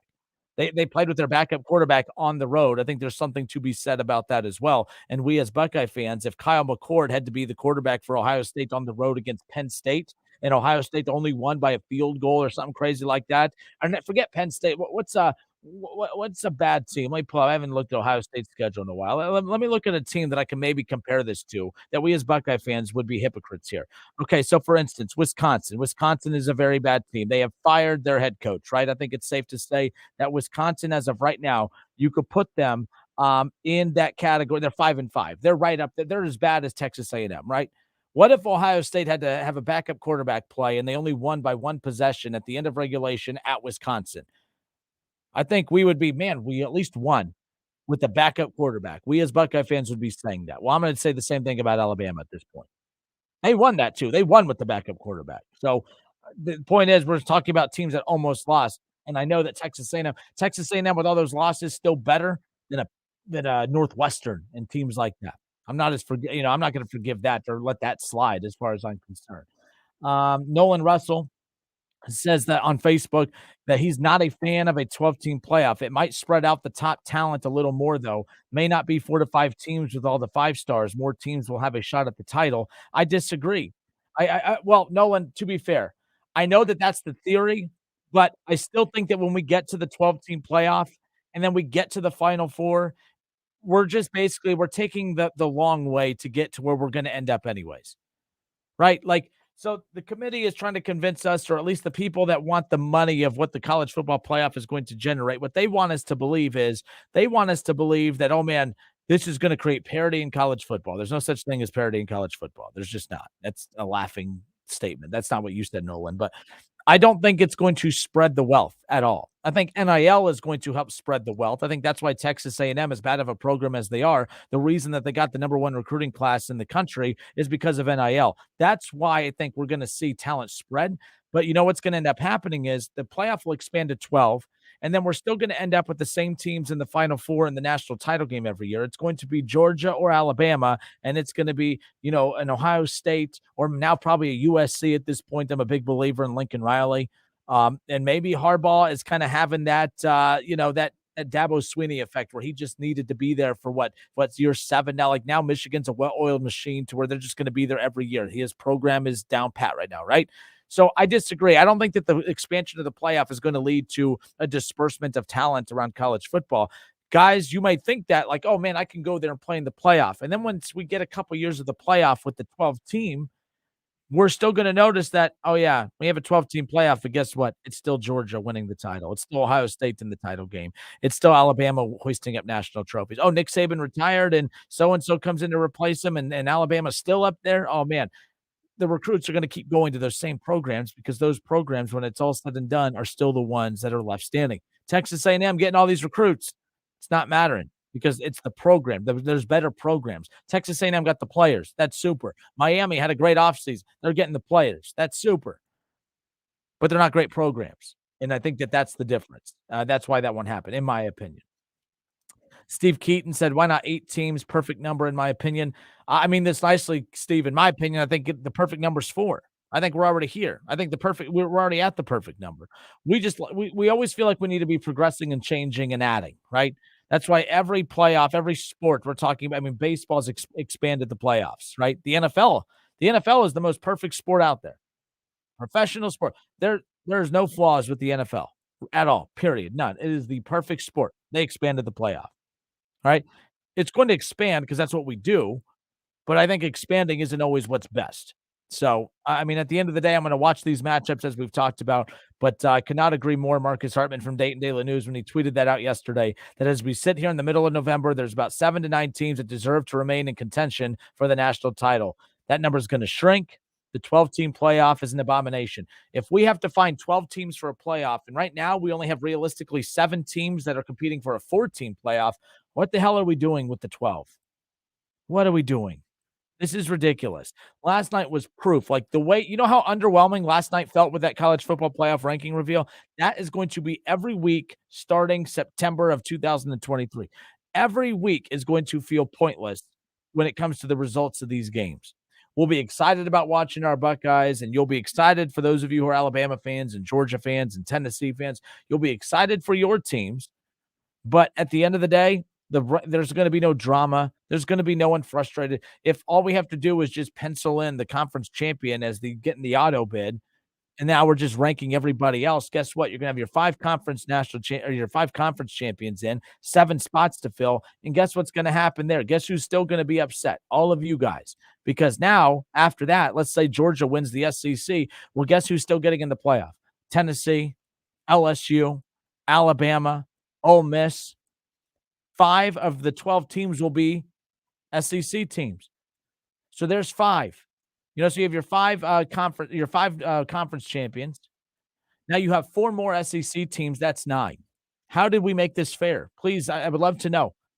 So now we're going to squeeze in another Pac-12 team. What? 2 lost Oregon, who's proven they can't win big games. That's 10. Are we going to put in North Carolina, who's 9-1? Wow, the Tar Heels. Great football program. Let's make room for them at the table. Like, what are we doing? Notre Dame. Okay, super. Notre Dame. Marcus Freeman's proven he's not, possibly not the guy for the old Fighting Irish. I don't know. I think the 12th team is going to be a disaster as far as that's concerned. Jeff Hang on Facebook says, if there was a 12-team playoff this year, the Michigan-Ohio State loser would still make the playoff. Yeah, Jeff, and I think the loser, depending on how they lose, still makes the playoff this year, but you're 1,000,000% correct. I think the Michigan-Ohio State game loses a little urgency to it. I know we are conditioned to regurgitate the same talking points that we do every year. It's the greatest rivalry in all of sports. I fell for it earlier. I accidentally said it. I actually don't believe it. I don't think Michigan-Ohio State's the greatest rivalry in sports. I think it's an overrated rivalry because Ohio State's dominated it for so long. Michigan got 1 win for the first time in a decade, and they think that the rivalry's back. It might be back if they take care of business here in a week and some change, but I don't think that's back. Not by a long shot. So we'll see what happens. But no, Jeff, you're completely right. Michigan-Ohio State, they'll make the playoff every year. They're going to make the playoff every year. Georgia wins the SEC. Alabama's still in the playoff every year. LSU's going to make it with with Brian Kelly, his family, Ron Kelly family there. But LSU with Kelly, they're making it every year.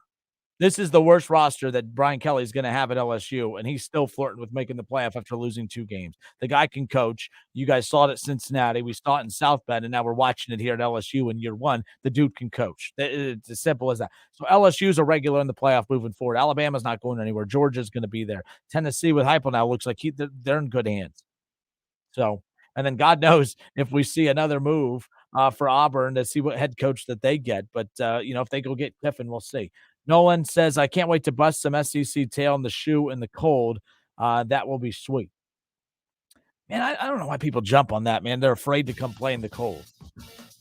I don't think it's that they're afraid to come play in the cold, but why go play in the cold if you don't have to? Just because we're stupid and choose to live in a climate that's as cold as Ohio, that doesn't make us tougher than people in Alabama. That just makes those people smarter, right? Like, I don't know what to say. I know what you're saying, Nolan, by the way. And that would give Ohio State that home field advantage playing in those cooler temperatures. That's for sure. But this idea that teams are afraid to come, those guys aren't afraid to come play here. Like Ohio State builds an entire roster with guys from Florida, right? And guys from Texas and guys from California.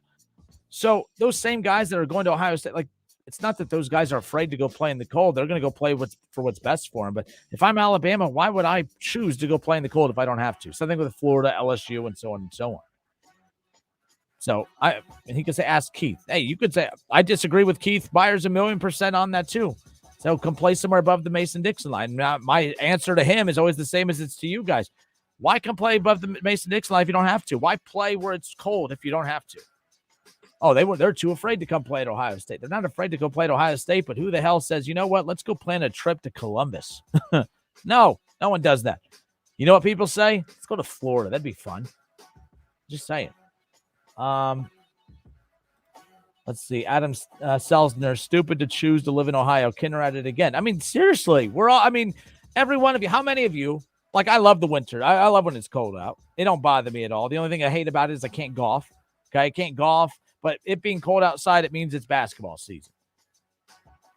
That means it's basketball season. So that's why I don't mind. I don't mind it. It is what it is. But there are people that genuinely, all they do is complain. I hate it here. Oh, God, now it's dark early. Oh, God, it's cold. Oh, this snow is not for me. Then move. Go away. Just because that's the thing about what we do here. We're miserable, so we expect everyone else to be as well. Oh, they're afraid to come play. They're not afraid to come play here. They're just smart to not want to come play in the cold if they don't have. That's called a good business decision if you're LSU or Alabama or anybody else. Just saying. But yes, Adam, I am at it again, apparently. All right. 518-1410. That's the number to call and jump in on the conversation. Ron Howard, he goes, I made a mistake moving here. Ron's another one. Ron came from, I think you lived in, where were you? I know you're from Florida. Ron moved from Florida to Ohio. That means you can't complain. Gordon Gross says, I heard you can't golf in summer either. Super, Gordon. Cool. Awesome.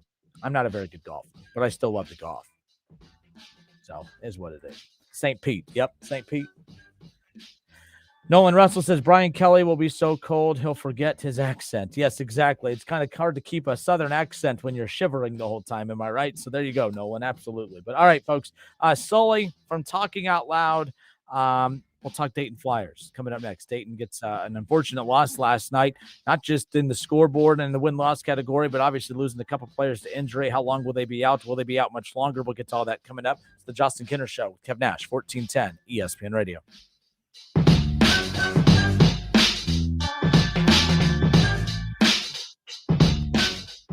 The Justin Kinner Show with Kev Nash. Presented by Brad Mays with Home Experts Realty. Weekdays at 3 p.m. on 1410 ESPN Radio. ESPN 1410 Wing AM weather. The mid-afternoon and early evening will be mostly cloudy with scattered snow, a high near 38.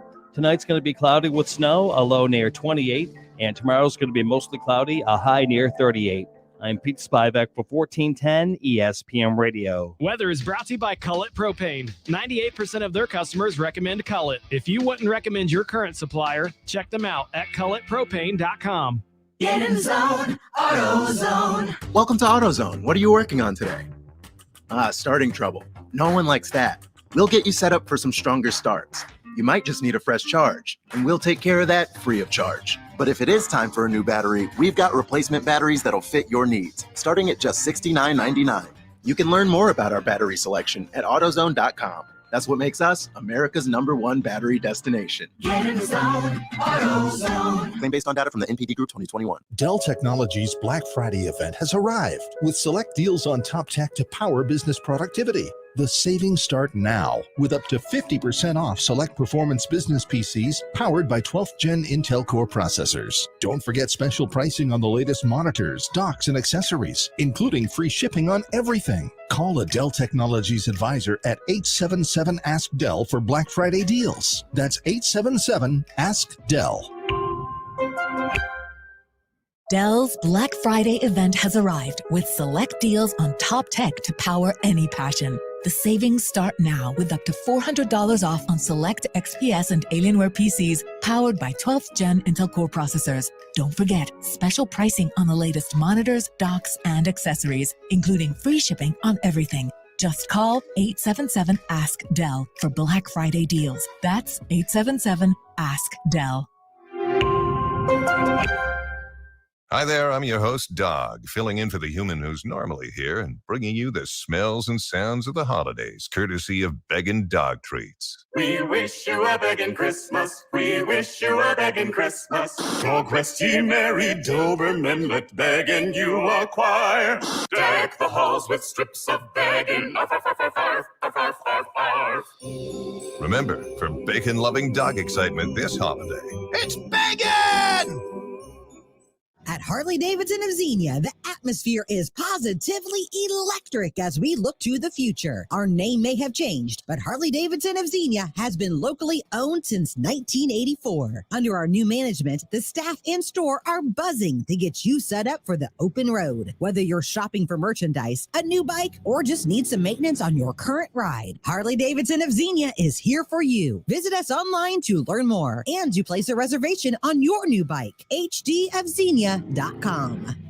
Your money has to go farther. So remember, everyday values are at only one place, Frickers. Monday, boneless frickin' chicken wings. Tuesday, traditional frickin' chicken wings. Wednesday is all about that steak. Thursday, frickin' chicken chunks. Frickers, where kids 10 and under eat free every day. Remember draft beer specials, everyday values, and kids eat free every day. The home for money-saving value is the home for fun, food, sports, and spirits, Frickers. Hi, I'm Sales Manager Jason High at Germain Honda Beaver Creek, proud recipient of the prestigious President's Award. We are your local Honda dealer, and we invite you to see our newly renovated state-of-the-art facility. You'll be amazed at our selection, and remember, all new Hondas come with a lifetime powertrain warranty. Visit us at Route 35, just east of 675, conveniently located near Wright-Patterson Air Force Base. Germain Honda Beaver Creek, the right car, the right price, the right way. I'll see you soon. Your daily commute. You could do it alone. The downside is spending thousands each year on gas, parking, and vehicle maintenance, not to mention the air pollution you're causing. There is a smarter way. Introducing GoHio Commute. What is GoHio Commute? It's a free service with info on commuting options like ride matching for carpoolers, van poolers, and bike poolers, and links to local public transit providers. Go to MiamiValleyRideshare.org or call 223-SAVE for details. GoHio Commute, a smarter way. Dayton Flyers basketball fans, get loud every Wednesday night at 6 p.m. with Sully as his popular podcast comes to Dayton's ESPN Radio. Tune in to Talkin' Out Loud on 1410 ESPN Radio, presented by Timothy's Bar and Grill, Wednesday nights at 6 p.m. on 1410 ESPN Radio and online at wingam.com. Wear red, be loud, go Flyers.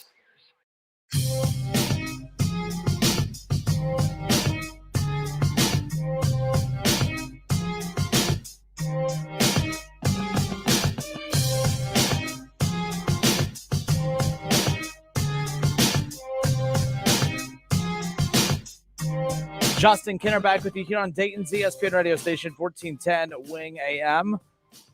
We ask for your help this holiday season, this coming up weekend. It's of course, our holiday help out food drive. In fact, myself with the 1410 ESPN Radio and Kev Nash, along with some of our sister stations, of course, and 101.5 Hank FM, 92.9 Jack FM. We're going to be live at the Washington Township Rec Center starting on Friday, accepting donations for a lot of families who are in need this holiday season. It's the holiday help out food drive. We'll be live at the Washington Township Rec Center in Woodland Lights Friday from 5 to 9 p.m., Saturday from 10 a.m. to 9 p.m., and then Sunday from 10 to 2 p.m.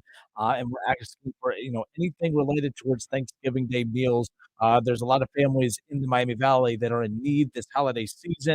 And I love partnering with the Good Neighbor House because it's a really cool thing that we started doing with another sister station of ours, 92.1 WROU and Faith Daniels. Absolutely love Faith. But ROU and Hot 102.9 as well. They're going to be at the Trotwood Firehouse doing the same thing. But, turkeys as well as packaged with all the Thanksgiving Day food fixes with these packages will be delivered to families in need. That's what my favorite thing about this is sometimes you do these, you don't know where the items go. You don't get to see everything that we're doing with the Good Neighbor House will go back to families in need here in the Miami Valley. Again, it's the Holiday Help Out Food Drive. Starting this Friday here on 1410 ESPN Radio at the Washington Township Rec Center and Woodland Lights. So pretty excited about that. We're going to be setting up shop there all weekend. I'm going to be coming in and out because we got live shows. We got our Buckeye pregame show on Saturday. Of course, we'll talk about in a moment. We'll be at Frickers on Sunday. For the Sunday morning tailgate show for Browns and Bengals, of course. But we got a lot going on. But again, this holiday season with Thanksgiving, a week from tomorrow, my goodness, we really ask for your help in this situation. Even if you don't like me, I don't care. This ain't about me. This is about, but I am asking for your help. Okay, who cares about me, right? But come on out. Any donations you can. We're going to have a QR code that you'll be able to make any kind of, money donations if you would like. So we'll have more information at the website, wingam.com. All right, so we welcome you back. It's the Justin Kinner Show with Kev Nash right here on 1410 ESPN Radio. Kev Nash out today. We'll return to the show tomorrow, but I want to turn our attention back. We opened up the show with some college basketball talk. Unfortunately, Dayton loses last night 60-52. And at UNLV. Dayton doesn't play many true road games in the non-con, and they haven't fared so well in those matchups. But last night really wasn't about that. I think last night had a lot to do with the fact that this roster was already kind of thin heading in to the night. You're getting some guys coming back who are healthy. Then you lose some guys in the middle of a game, and then teams now they're obviously packing it in pretty tight on Deron Holmes, who's now having to make adjustments for the first time in his college career towards being guarded differently. And then other guys are, in my opinion, almost panicked at times, like, oh, crap, we're not shooting well, and we got to force the ball into our star player. That leads to turnovers. It was just a snowball effect type of game on the West Coast. UD will be excited to be back at home this coming up weekend with Robert Morris coming into town. But excited to bring on our next guest. He's the host of Talking Out Loud, the popular Dayton Flyers podcast, as well as the radio show version of it as well, which is coming up immediately following the show today at 5 o'clock. The Talking Out Loud show on 1410 ESPN Radio, presented by Timothy's Bar and Grill. We got Sully hanging out with us. Sully, how are you, my friend? I am doing well, Kenner, but I'd probably be just a little bit better, a little more pep in my step with the Dayton Flyers win last night. We didn't see that. Last night, you mean this morning? Didn't that game start at close to midnight? I mean, unbelievable. You didn't have to remind me, but yeah, yesterday was game day in nomenclature only because the game did end this morning.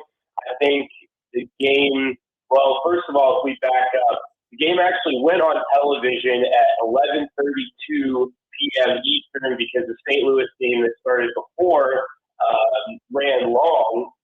And then the game ended up concluding, I want to say, at 1:15. We recorded the podcast, did the radio show for all the great listeners at ESPN Radio, and I think I hit the sheets at about 10 or 2:30 in the morning. So it was a late night for your boy, Kenner. Number 21 in the country, they beat Lindenwood to start. They get that win against SMU on Friday. I never say these things on air because everything I say is just viewed as negative or me hating. But and then last night with the loss, I'm not being negative here because I don't think last night's loss is as big a deal. Some people are making it out to be. But with as much as highly anticipated of a season as this is supposed to be, I know they started out 2-0, 2-1. Last night's loss, we'll get to that in a moment. But I mean, they're not as crisp as what we thought they would be, right? Am I wrong in saying that? No, so there's two sides to the equation right now, and as with all things in Dayton Flyerland, the truth is always somewhere right in the middle. Dayton was in the preseason rankings for the simple fact that they brought back the house from a team that was, by every metric, a top 40 team last year. The setbacks they had in the early season obviously is what cost them the ultimate goal last season. So with that in mind, yeah, you're going to go into this season with fairly high expectations. But the problem is that's not the team that's taken the floor yet. Malachi Smith has been injured. He hasn't played a minute. Kobe Bray came in last night, his first game being back from injury, and frankly, he looked rusty. You had Duran, who stepped on somebody's foot, had a bum ankle for most of the second half. And in the same way that, you walk on your foot wrong or you land on it wrong, for the next couple hours, you're probably going to be a little bit tender, let alone play a basketball game. And then when they tried to get Zimmy in the game to sub out for Duran, he got hit in the face, started bleeding, and all of a sudden you see Rich Immokalee, who has not played a minute for Dayton since coming to campus last year. He's taking the floor trying to supplant minutes. With all of those guys out of the equation, then you have Mustafa Anzil playing poorly. Last night, in the version that you saw at Dayton, was not the intended version of Dayton that was supposed to be ranked 21st. So I will say that, but in the same breath, talking realistically about what we saw last night, even putting all those things aside, Dayton's got some real big issues to work on here early in the season. And there's two schools of thought. Again, the whole debate is always two-sided here in Dayton, Ohio over Flyers basketball. But you could be a believer that the Flyers getting healthy will change everything. Or you could be a believer that they have fundamental changes that they have to make on the offensive end to be more effective. I think that, again, the truth is probably right there in the middle. I think you'd be crazy to suggest that the Flyers aren't going to get a huge boost from having Malachi Smith back in the lineup. They're going to get another boost from having a healthy Kobe Bryant who's acclimated to the offense in the system. But then you look at last night, Deron Holmes was completely taken out of the game. The game plan was to limit his touches and contributions on the offensive end, and they completed that. UNLV came together with a good game plan coaching-wise, and frankly, they executed on it. Dayton just wasn't able to get him the ball. Monty Kamara went out in the first half with a knee injury. As soon as he left the floor, Dayton couldn't rebound the ball at all. So you say to yourself, well, is this a personnel problem? Is this a fundamental problem that nobody on the team can rebound like Kamara, or their rebounding is going to take such a steep drop-off when he's off the floor that's going to be alarming to some people. So long-winded answer, Kenner, but like I said, there are two sides to the equation right now, and I think Dayton has some fundamental things that they need to work on. But I do think a pretty large portion of that is going to be solved by them getting everybody that they have back. And I'll finish in saying the one huge revelation I came away with last night, because you hate to generalize after 3 games, is that this team isn't as deep as everybody thought it was. Initially in the season, going into the season, you said, well, they have 10 or 12 guys that can play for this team. And that's just not the case. Rich Immokalee is not going to give you much. We already saw that. Mustafa Anzil and Zimmy, they're bench guys that are still inconsistent. And we knew they were inconsistent going into the year. So basically what you have instead of 10 or 12 guys, Tyrone Baker redshirted, what you have is the same 7 guys that got you where you needed to be last year, plus Mongolian Mike. But I think it's fair to say, man, those 7 guys in Mongolian Mike are good enough for Dayton to achieve what they want to this year.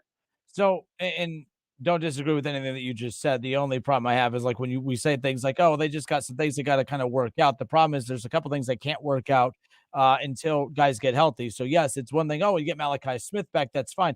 So I guess what I'm saying is like when you look at the situation right now, this non-conference scheduling for UD is always a talking point, and mainly because we know how it's done as a business-like model. The non-cons put together to put themselves in position to get those quality wins in the early going so that their March Madness resume is already finalized before we even head into January. So now that you have these injuries at play, we're acting like, okay, well, it's non-conference, it's early in the season. We'll get these back eventually. But the problem is, all right, you lose to UNLV. that's not the end of the world, but that's also a kind of a game that you would like to have on your resume come March Madness time. You got Wisconsin around the corner. There's some big games coming up that we've highlighted heading in that maybe could end up working against UD if they're not healthy fast enough. What are you hearing about Malachi Smith? Because that's obviously he's the kind of the straw that stirs the drink, if you will. What are you hearing about, when he could come back? It was nice to see him not in a boot, though, so there's that positive side to it.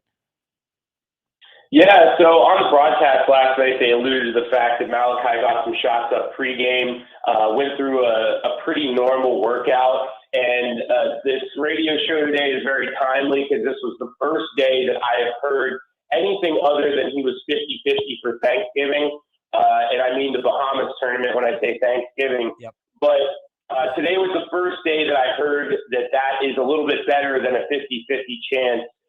Really, signs are pointing now for him to get a couple of minutes on Saturday so that he might be ready to go next Wednesday. And that just came across my desk here this afternoon. But like you said, it needs to happen because everybody at Dayton now is acutely aware that every game matters.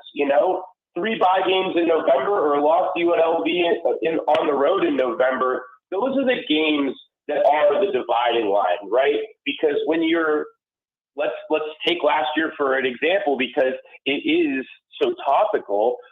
These games in the non-conference only matter when your resume is put up against other teams on Selection Sunday and somebody in a boardroom is deciding are they in or are they out. If you're 25-8 and you're an 8 seed, if you're an NIT-bound team, yeah, these games don't mean a lick, and they never will mean a lick, which is why I always laugh when programs like UMass and Fordham and Duquesne are talking about the strength of their non-conference schedules. It doesn't matter at all because those teams aren't going anywhere. But Dayton they're primed to make an NCAA tournament appearance, and you bet if they are on the chopping block like they were last year, and it comes down to let's call it a power conference team like Virginia Tech. Let's say they beat Dayton at home, and then Dayton, who's taken losses to Virginia Tech and UNLV, who frankly is a mediocre team, you and I both know who's going to be on the outside looking in. And it's the Dayton Flyers. All right, good stuff. Sully, Talking Out Loud, Wednesdays from 6 to 7 p.m. Tonight, actually, he's going to take the last hour of our show coming up here about 17 minutes from now. Talking Out Loud with Sully, being moved up an hour. Ohio State basketball coming up later on tonight. Do you want to talk about non-conference games? My God, Eastern Carolina, that's a snoozer right there. So that's what you got bumped for. I apologize, man. I had to bump you for Eastern Carolina versus Buckeyes, but that's what what are friends for, right? But Sully, thanks, man. Good hearing from you. We'll talk next week. Yes, we will, my friends. Take care. Go Flyers. All right, Talking Out Loud with Sully coming up here immediately following the Justin Kinner Show with Kev Nash. We go about another 17 minutes before we hand it back off to Sully and Talking Out Loud. And again, be full reaction to last night's loss against UNLV. What's in store for the Flyers moving forward? But that is interesting news about Malachi Smith potentially being back as early as this weekend, getting some spot minutes to at least try to get loose. Again, I'll go dig deeper into that to kind of get more information on that. But if that's the case, that's huge for UD because I get it. It's early in non-con. But I think that loss last night, although I said it wasn't a big deal at first, I'm sitting back thinking, I'm like, it is a big deal because the non-con was put together for them to build an at-large resume. And you can't continue to lose these big games like UNLV, although that's not the biggest of the non-cons. That's still one of those that would have added some weight to their resume. You've lost that already. You risk losing to Wisconsin. And you got to beat Wisconsin so that you can get to that Kansas matchup. Because now all of a sudden the battle for Atlantis, that matchup isn't as intriguing if you lose to Wisconsin, have to beat NC State, and then end up with like a win over BYU or somebody. And now you got to rely on Virginia Tech being effective and strong enough to build that. UD is still fine, but I do think that this idea that it's not a big deal that they lost last night, that's not true at all. It's better losing to UNLV than it is losing those bye games that they did last year. But my goodness, they got to get healthy, and they got to get healthy quick because just because they're healthy, it also doesn't mean that all of a sudden they're an elite team again because now they got to iron out some of these deficiencies within the team. They're not a good shooting team. They're turning the ball over a lot. Ron Holmes still trying to adjust to how teams are going to be defending him. A lot of teams saw what UNLV did last night. That's what's in store for Deron Holmes moving forward. So these kids are going to have to learn quickly, learn in a hurry, and make adjustments in a hurry. And unfortunately, this isn't a shot, but Anthony Grant teams aren't the quickest at making these adjustments. So we'll see what ends up happening. We'll be right back.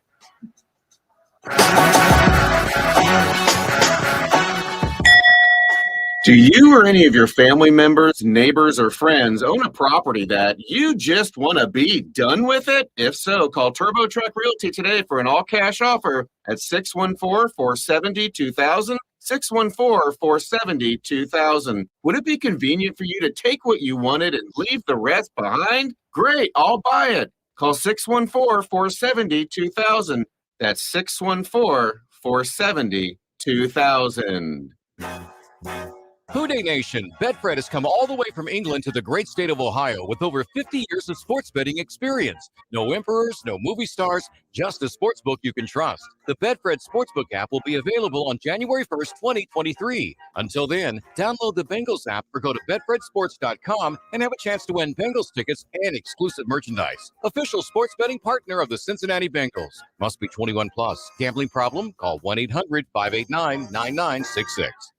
With Discover, you can redeem your rewards for cash in any amount at any time. Learn more at discover.com/redeem rewards. Terms apply.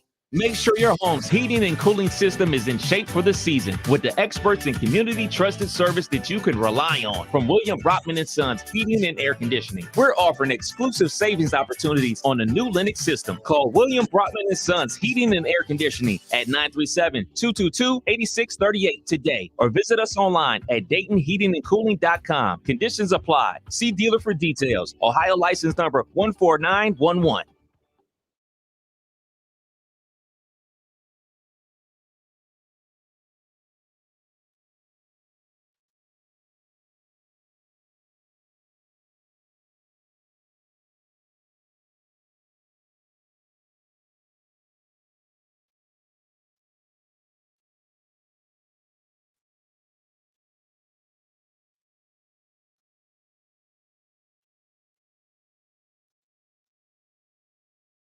Are you sick and tired of living with that constant pain in your knees and back? You know, joint pain doesn't just keep you from doing what you love. It affects your job, your relationships, even simple things like getting dressed. Hey, it's Keith Byers. It's time to call QC Kinetics. QC Kinetics uses advanced regenerative medicine to restore and repair damaged joint tissue, giving you your life back. Hips, shoulders, elbows, they can all be treated with natural biologics from your own body. Powerful healing agents, highly concentrated. If you're tired of steroid shots that don't work, or if you're trying to avoid surgery, call QC Kinetics now to schedule your free consultation. Learn about these exciting new cutting-edge treatments for pain caused by arthritis or injury. No drugs, no pain meds, no downtime.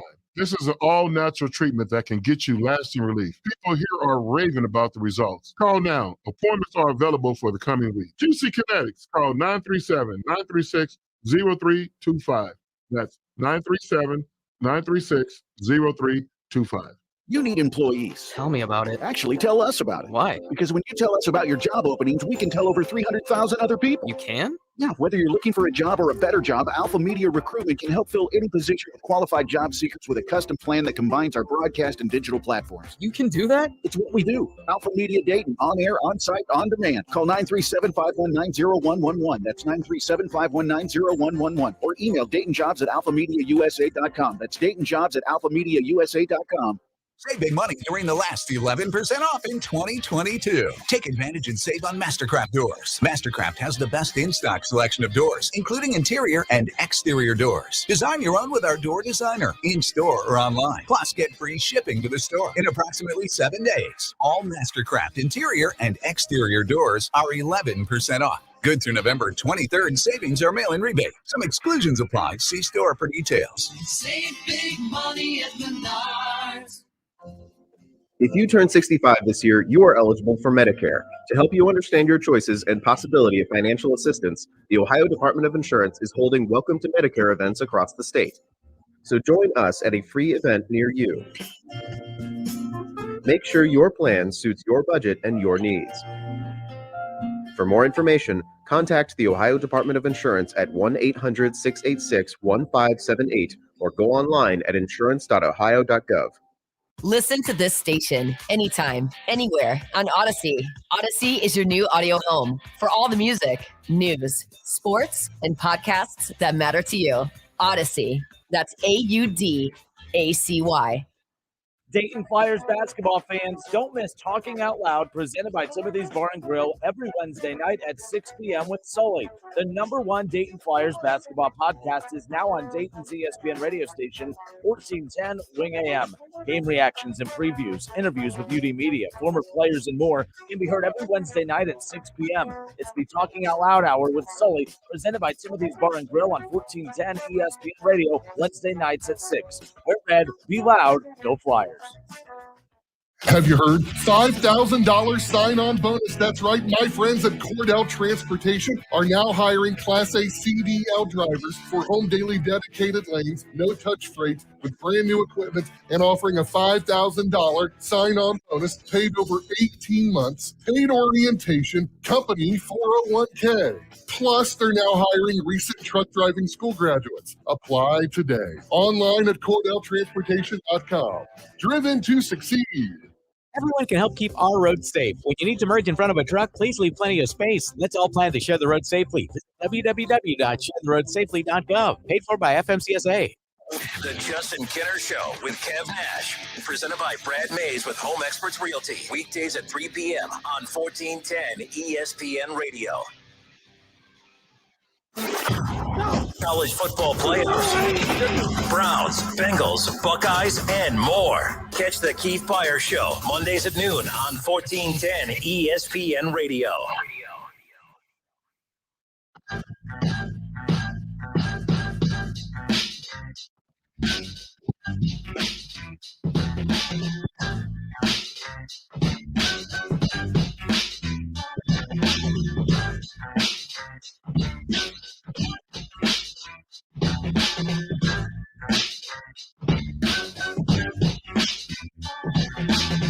So the Cleveland Browns got shellacked by, of course, the Miami Dolphins this past Sunday. And, I'm just at the point now where I'm just kind of numb when it comes to the Cleveland Browns. I'm just kind of expecting this at this point.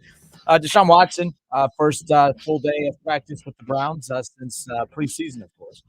And, we had a couple weeks to prepare. The Cleveland Browns, of course, have a couple weeks now coming up. They're going to have the Bills this coming up Sunday, Tampa Bay a week from Sunday, and then to see Deshaun Watson make his debut for the Cleveland Browns. And will the Browns still be afloat? Will their season still be alive come that time? We don't know yet. But right now, it doesn't look very good. I mean, the Cleveland Browns are 3-6. They have the Colts, Bengals, and Chargers ahead of them. Now they do have a win over the Bengals, but they lost to the Colts. They lost to the Chargers. I've only been to one Browns game in Cleveland. Only one Browns game at all live. Against the Chargers. They missed that field goal to win. Ticks me off. Still losing sleep over it to this day. But there's something that's interesting happening. Like, I didn't really give the Browns a shot to beat Buffalo. In fact, there was when they lost to Miami, I kind of accepted that their season is done. But I don't necessarily think a win over Buffalo means their season is alive on Sunday. But I do think that a win on Sunday opens the door to that being a possibility still. Look, the Bengals are 5-4. They have 2 more wins than the Cleveland Browns. As bad as the Browns season has been, Bengals fans, you feel great about your team right now, which is weird. You feel great about it. You have 2 more wins than the Cleveland Browns, and technically that averages out to about a win and a half more because technically you've lost already. So you already, you know what I mean? Like, so that's why I keep looking at that. I'm looking up. I see that the Colts are ahead of the Browns. The Colts have 1 more win than the Browns. The Bengals have 2 more wins than the Browns. The Chargers have 2 more wins. It's an uphill battle, but the Browns aren't out of it, and they get a win over Buffalo coming up this week. That's big time.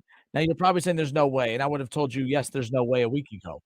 But they're expecting like 3 to 6 feet of snow coming up this weekend. I'm sorry. I don't care if it's the best team. This isn't like the wind excuse for Ohio State that apparently the difference between the number 2 team in the country and Northwestern is wind. Apparently, wind is what makes Northwestern an equal to Ohio State. I don't believe that at all. That was a crybaby excuse, and that was low even for Buckeye fans. That was pretty bad, making that excuse a couple weeks ago when they almost lost. But Browns fans, the NFL is a little different. We're talking about potentially, even if it's 1 foot of snow, that is a big-time difference maker. But we're talking potentially anywhere between 3 to 6. And if Buffalo is anything like Ohio, 3 to 6, predicting 3 to 6 feet of snow probably means sunshine and 70-degree weather. But this isn't Ohio. This is in Buffalo. You can expect that 3 to 6 feet of snow. This is going to be insane, which means The blizzard is going to save the Browns season because no more are we going to see 40 dropbacks by Jacoby Brissett.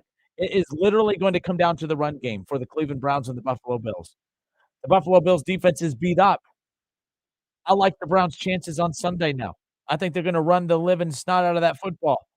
And if it comes down to the running game of the Browns versus the running game of the Bills, they're equals at that point, and not even really equals. I give the edge to the Cleveland Browns as far as that's concerned. It's going to be tough to tackle. It's going to be tough to kind of get your positioning out there for defensively. So I don't really care how good the defense is for the Bills. I'm telling you right now, this is a huge break. There's a lot of injuries. There's a lot of sickness within the locker room of the Bills too. A lot of guys missed practice today. The Bills season, it's not unraveling, but it's that weird, they're starting to face a little adversity for the first time. They've lost a couple games straight. That debacle that happened against Minnesota. Now they got 3 to 6 feet of snow. There's the flu breaking out in the locker room, which God knows a year ago that would have been COVID. So at the end of the day, this is going to be an interesting build to this matchup. I think the Browns have a shot. They beat the Bills, getting a big-time win over the Buffalo Bills on Sunday. 4-6 on the season would be their record, and now you got a very beatable Tampa Bay Buccaneers team, and then Deshaun coming back against Houston the week after that. I'm just saying. I don't know what I'm saying. I'm just saying. I'll let you decide what I'm saying. And I'll have a whole 24 hours to figure out what I'm saying when I come back with you tomorrow. Talking Out Loud with Sully, coming up next. Listen, stream, watch. It's the Justin Kinner Show with Kev Nash, right here on Dayton's ESPN Radio, 1410 Wing AM. Justin Kinner back with you here on 1410 ESPN Radio. Get ready, Ohio. FanDuel, America's #1 sportsbook, is coming to the Buckeye State. And to kick things off, you can get started with $100 in free bets as an early sign-up bonus. Plus, when you sign up today, use my promo code Kinner, Kinner. Then you will be all set for when FanDuel goes live in Ohio. Then you can bet on all of your favorite teams and all of your favorite sports with $100 in free bets. I think that's pretty cool. All you got to do is download the app. When you register, you use my promo code Kinner, my last name, Kinner. And then you're going to have $100 in free bets waiting for you in your account when sports betting goes live here in the state of Ohio. Just download FanDuel's top-rated sportsbook app. It is safe, it is secure, and it is super easy to use. Come on, Dayton. This is your chance to get in on the action. Use my promo code Kinner when registering your account today, Kinner. Have $100 in free bets waiting for you. Come on, it's a heck of a deal. Make every moment more with FanDuel, the official sportsbook partner of the NFL. Want to get a $1,000 Visa card from your Medicare plan? At WellCare, our Medicare Advantage plans are simplified so you can enjoy all the great benefits you care about most. Like our WellCare Flex card, a preloaded debit card that gives you up to $1,000 to pay for extra dental, vision, or hearing expenses not covered by your plan. Like hearing aids, dentures, prescription glasses, co-pays, and more. It's just one more way WellCare is improving every aspect of Medicare to give you access to the top-tier benefits you want most. Plus, a little extra. To learn more about WellCare, visit WellCare for OH